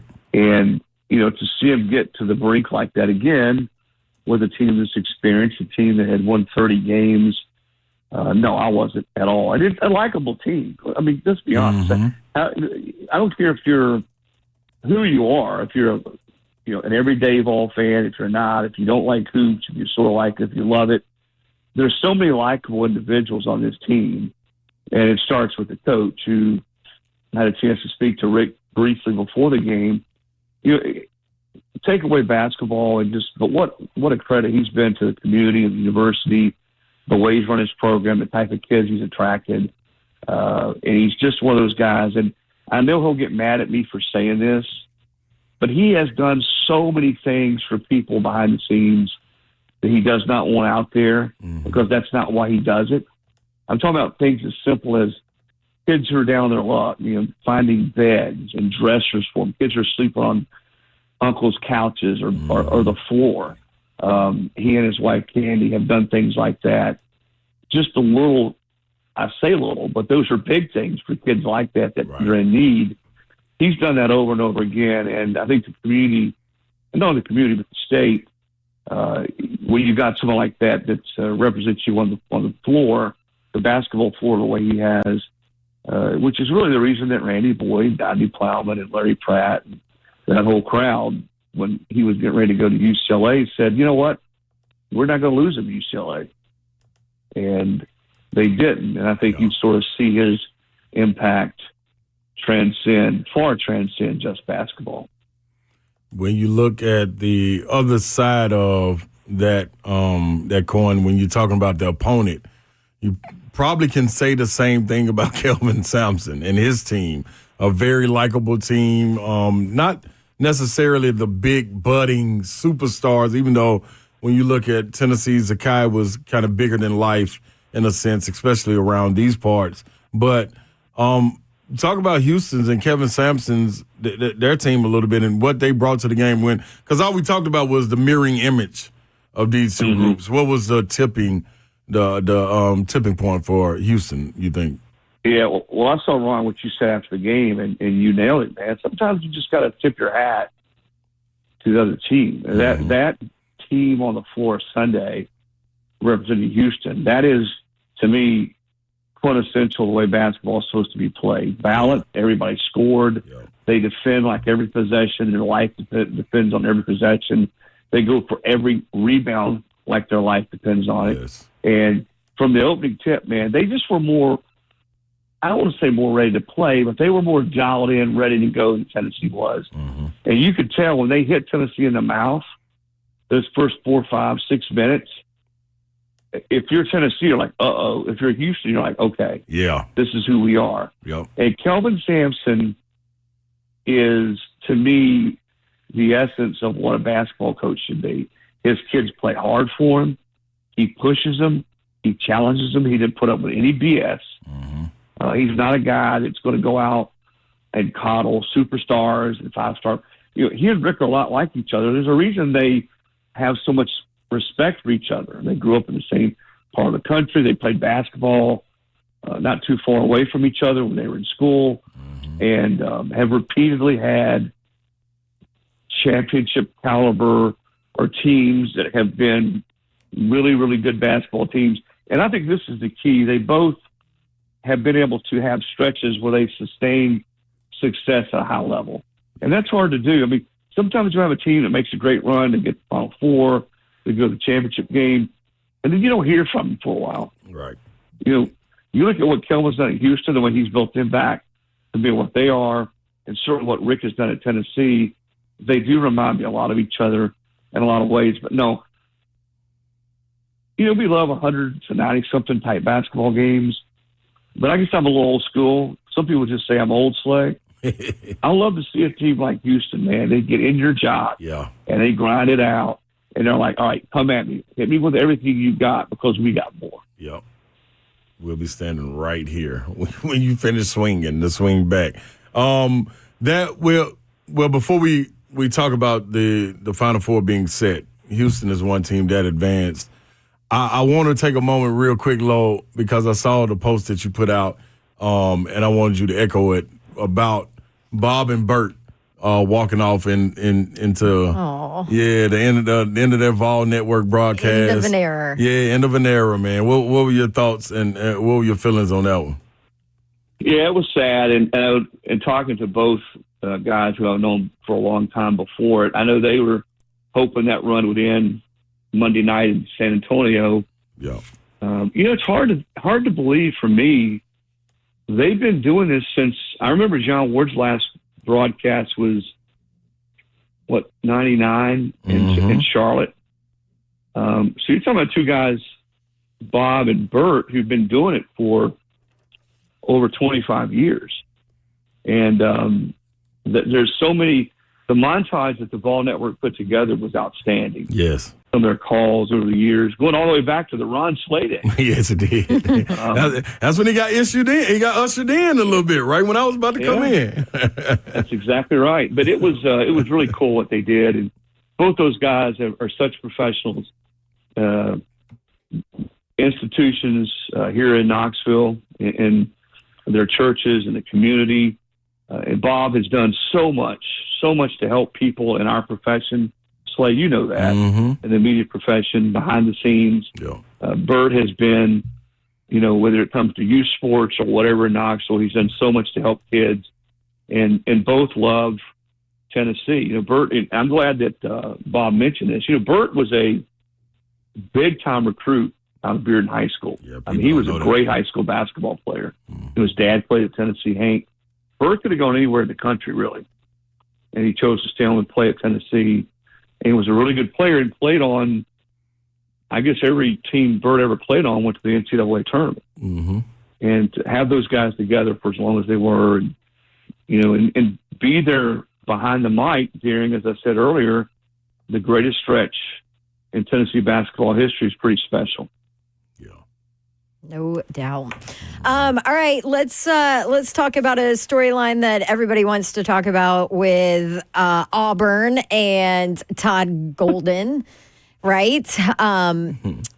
And Bruce Pearl, everybody being Babsy. Well, no, but it's totally one of those stories that CeeLo, you know exactly how it goes. Everybody, that's the one that's going to end up on Good Morning America, right? Well, first of all, Babs, what will you be doing Saturday about late afternoon, early evening? Will you be in front of the TV, or will you be in San Antonio? I will not be in San Antonio. It is actually our producer's wedding that day that I've already RSVP'd for. So I will be at his wedding watching on my phone, most likely. So here's my uneducated take. I told you guys in Nashville when we talked that I don't see anybody in college basketball who has more pieces or more options than Florida. Mm-hmm. Right. Walter Clayton's the best guard in college basketball. If you disagree with that right now, then I question your basketball IQ. Cooper Flag's the best player in college basketball. Clayton's the best guard. Mm-hmm. And then yet Florida has all these 7-footers they can throw at you. They got other guards who make big shots, that make tough twos in the paint. They have more answers. They just have more answers than any other team out there right now. Yes. But Duke's probably playing as well as anybody. Florida has had some close games that they've shown their mettle when they had to. But Auburn, Dawn, is a team, and I really fought this leaving Nashville. You never want to lose. It's always a sour taste in your mouth when you lose a couple down the stretch going to the postseason. But I think in a lot of ways it enabled Bruce to really get that team's attention again and say, all right, guys, we're not infallible. If we don't play well, as great a season as we've had, they've got answers too now. We know what Bruce thinks about his guards, right, Slay? Yep. We won't repeat it on the radio. We know what he thinks about his guards. And you've got a guy like Broom who's such an answer inside, who's played – how many games has Broom played now? About 1 million in college? Yes. Yeah. I think in a lot of ways that little swoon gone in the last 2 weeks of the season and getting beat by Tennessee and Nashville may have positioned Auburn a little bit better to come into the tournament hungrier, maybe refreshed in a way that, hey, all right, just because we've done this, we had this incredible resume all regular season, we better play or we're going to get beat. Mm-hmm. And I think you've sort of seen them play that way in the tournament to this point. So, CeeLo, when looking at Duke, what is it that's outside of Cooper Flag? What is it that Shire has that's got these guys to playing this well? Because we know it wasn't a gauntlet they ran through in the ACC. No. Is it the talent? What is it that got these guys playing this way? Because they look great. Yeah, and I'll answer that question, Slade. But to your point there, it's going to be real interesting to me now that they go up against Houston. Mm-hmm. Okay, and if they win that, they're going to have to go through. Do we start to see? We haven't seen it yet. Do we start to see that though? All right, they haven't faced in back-to-back games. Right. That type of competition. Does it start to show up? Right. But man, they got great balance. They got a little bit of everything. They got they got shot makers. Mm-hmm. They got an answer when they need a bucket. And Flag, who can get his own shot. He's a lot like Dalton Connect. Yeah. And then he can get his own shot. He's even bigger than Connect. So he's able to score in traffic. And you know what else he can do? He can get others their shot. Yeah. And he can rebound. So, he does it all. But they got other guys who are so good at playing their role. Yeah. And I think that's what Shire's done better than anything, is he's taken Flag and he's got all these guys around him that are perfectly willing to play their role. They got bigs who can rebound. They got other guys who can knock down shots.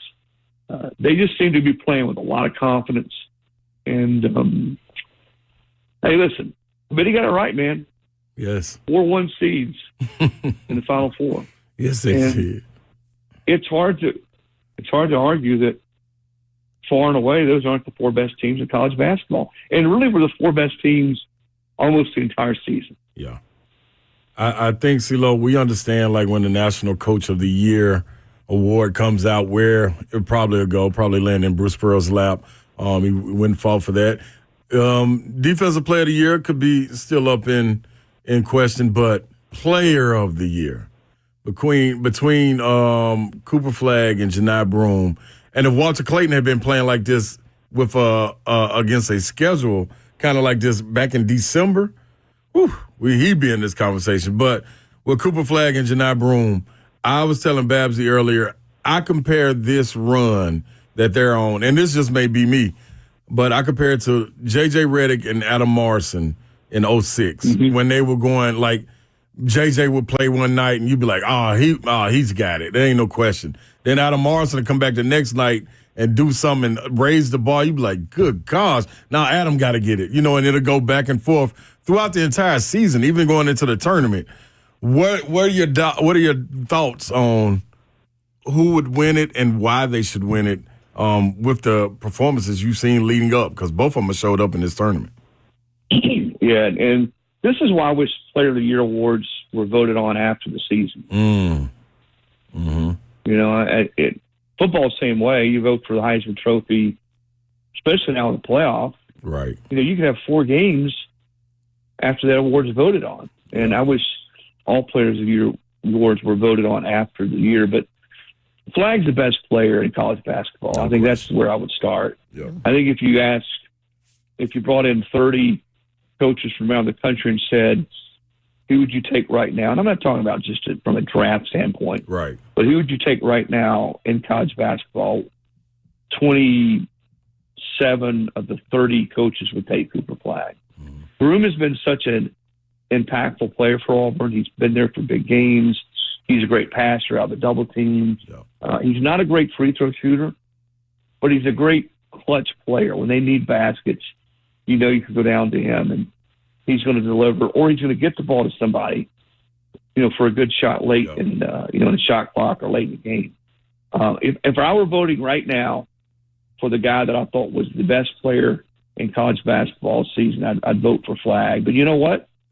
Again, and I wish this is why we voted on it later.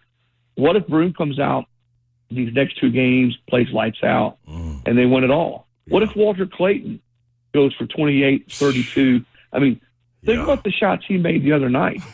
Yes. In that game. Yeah. There's all 3 of those guys. I think those are the 3 best players in basketball, probably in that order: Flagg, Broome, Walter Clayton. But man, I wouldn't have a problem, guys, if anybody voted for any of those 3. Yep, I agree. I'm with you on that. I know who Babs would vote for. You know this, CeeLo. Hey, my family, like, I grew up a Duke fan, too. Like, family is, diehard Duke. That's what we did for family vacations, went and watched Duke basketball. Like, can you imagine if it's Auburn and Duke? Oh, my gosh. Well, you're going to have some issues. In fact, the other question I like, and I ask coaches this sometimes, guys, if you're playing, game's tied, you're down 1, bring it across half court, and you call timeout with 21 seconds to play. You're drawing up a play. Who do you want? I mean, who would you take, Slade? You take Clayton? You take Flagg? You take Broome? Who are you going to? That is If tough. you could have your pick. That's sort of the way I like to look at it. Golly. And your pick would be Flagg? CeeLo? Yes, but by just a sliver. And because, he's big, he's got a handle, he can pass, he can get to the rim, he's a great free throw shooter. He can knock down outside shots. I think he's got a little bit more to his repertoire, and he's done it. Now, Broome has done it this year, to be fair, against a better schedule, against better competition. So has Clayton. So, man, we could sit here for an hour. We so could. Yeah. Because Clayton been finding them, man, when the clock is running down, man, whether it's a sidestep 3, It's a big rebound Especially tipped out. right It's now, it's end of the year, he's so yeah. potent right now. So But potent. did you? Unfortunately, I don't know when you got in. So we were all together at an establishment there in downtown Indy on Saturday, drinking lemonade. We all had lemonade, and we were watching that game, and your buddy the Wizard and some of the other former players. You look in Clayton's eyes too when it gets late. Yeah, this is probably not a great analogy, but man, he looks like an assassin. Yes, his eyes are just steely. It's piercing. You know, they're not, and he just knows when he's got the ball. You know, he's looking at you and he's like, "You're in trouble." Yes, absolutely. No question about. He reminds me. I watched a movie last night, a Marvel movie. I don't know how I missed it when it came out. The Craven. It was, and that's the look he has. Hey man, whoo-wee, a legend right before your eyes. Watching Walter Clayton Jr. Man. And you know what the beauty of all this is? So we're talking about three guys that are probably the three finalists. One of them was the can't miss 5-star. Everybody wants number one recruit, Cooper Flag, right? Yep. 17 years old. Yeah. The other two guys, one of them started at Morehead State. The other one started at Iona. Yep. That's Crazy. right. So what's that reminder, Slay? If you can play, they gonna find you. If you can play, they'll find you. Can't hide from it, baby. You can't hide. Yeah. Man, we appreciate that, CeeLo, man. Are you going to San Antonio? No, my plans changed when Tennessee. By the way, I think Tennessee just missed another 3-pointer. Oh, bless their hearts. So soon, Lo. So soon. I know that's probably not fair, but no. 5 of 29. My plans changed after that. After the game there on Sunday, but still a great environment. Tennessee fans were, reminded me a lot of Columbus, Ohio, in football. When the fans turned out there in Columbus, they did in Indy, and again, we all have our measurements and how we measure seasons and teams and coaches. I just think this group's ability to rise up and sustain at such a high level for 2, 3, 4 years and play the way they did with the kind of the bond and the character and the culture. I think if you're a Tennessee alumni, fan, just an admirer, whatever, and I met so many of them. That's why I love going sort of off work duty to these events. I like to get to hang out with Chris Lofton and Ron Slay and Tony White. It's a pretty good group. The real superstars. Man. But as you meet all these people from all different states and walks of life, and you really sort of get to know people in the Vol Nation. But what a fun team to watch play. And I think when people look back on this run 15, 20 years from now, they'll be like, man, that was a hell of a run by that group. No doubt. Awesome. Thanks, But no, I CeeLo. will not be in San Antonio. Will not be in San Antonio. All right. Well, Slay will miss you. He'll be there. But I'll be WD though, just for you, Baz. All right. Thanks, CeeLo. I like it. Let's go. All right, Low Dog. Thank you. See you guys. Appreciate you, brother. Bye-bye. There he is, Chris Lowe at Chris Lowe on Twitter. And you can always catch his phenomenal writing on ESPN.com. We're back to wrap up this day on 3HL. This is 3HL on 104.5, The Zone.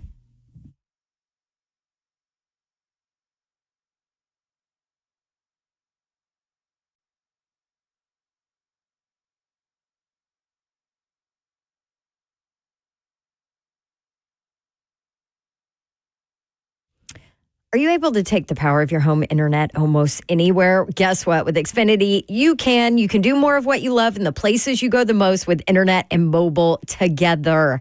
Xfinity built a network that's 99.99% reliable. Those are some good numbers. Plus, Xfinity Mobile has Wi-Fi Power Boost, giving you ultra-fast Wi-Fi at home and on the go, so you can get the same reliable network in the places that you need it most. Maybe you're getting ready for a family trip in the car, maybe at the grocery store, maybe you're at a different game and you want to make sure to keep up with all the action this weekend. Yes, Xfinity can do it all to power more of what you love, whether you're a gamer, streaming, or you work from home. You'll love how fast you can do it with Xfinity Internet and mobile together. And now they've got a deal through April 17th. Get 300 megabit Xfinity Internet and one unlimited mobile line together for $30 a month for 1 year with no annual contract, and save $1,000 in your first year over Verizon and AT&T. Plus, ask how to get a free premium 5G phone on top of it. Visit Xfinity.com, call 1-800-XFINITY, or stop by and visit a store today. Requires paperless billing and autopay, stored bank account. Restrictions apply. Equipment taxes and fees extra after promo. Regular rates apply. Actual speeds vary. Savings compared to Verizon 5G Internet plus one unlimited welcome line and AT&T Internet 300 plus one unlimited starter SL line. Xfinity Internet is required. Reduced speeds after 30 gigabits of usage per line. Data thresholds and actual savings vary.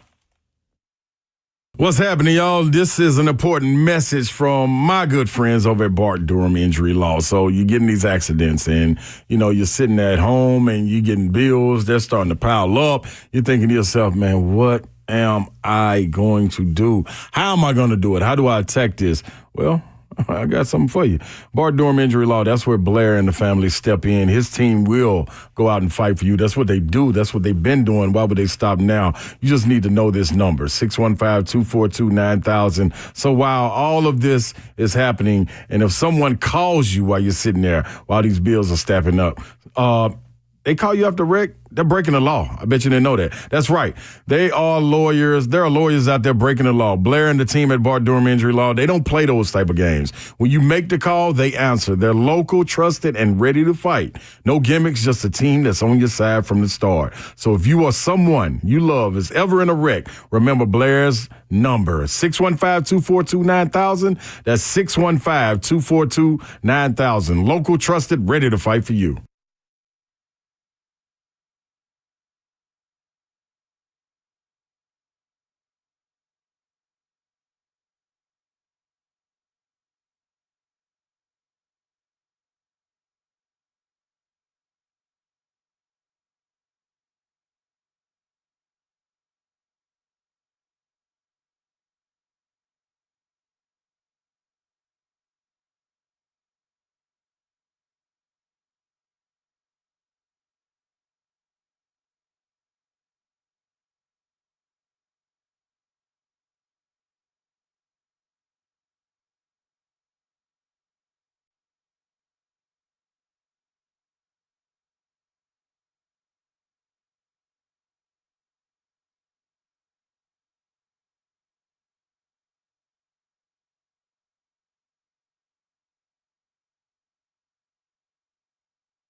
Welcome back into 3HL right here on 104.5 The Zone, powered by Ferguson Home. You can go to FergusonHome.com. That's where it all comes together at. And you've come together with us and rocked out all the way on this Monday. A reaction Monday to some, others a Monday to get caught up on info in your sports world. And we're glad to do that every single day right here on 3HL. Yes. Shout out to Babsy. Shout out to Zeph behind the glass. Can I give a shout? Hi, Zeph. Yep. Zeph's getting married this weekend, by the way. Uh-oh. Time. Are you stressed yet? It's time. Beyond. Oh, yes. Yes. Is fiance and entire family going crazy right now? No, and that's what's stressing me out. Is they're all like, "Oh yeah, it's gonna be fine." And I'm sitting here like, we still got stuff to do. Like, what are we doing? It's gonna get done. What's the RSVP look like? Did everybody do their due diligence and RSVP? Yeah, there were probably 15 people that didn't. Ooh. So does that include Ron Slay and Brent Doherty? Absolutely me. No, they both RSVP'd. No. Did I? Well, I did it for you.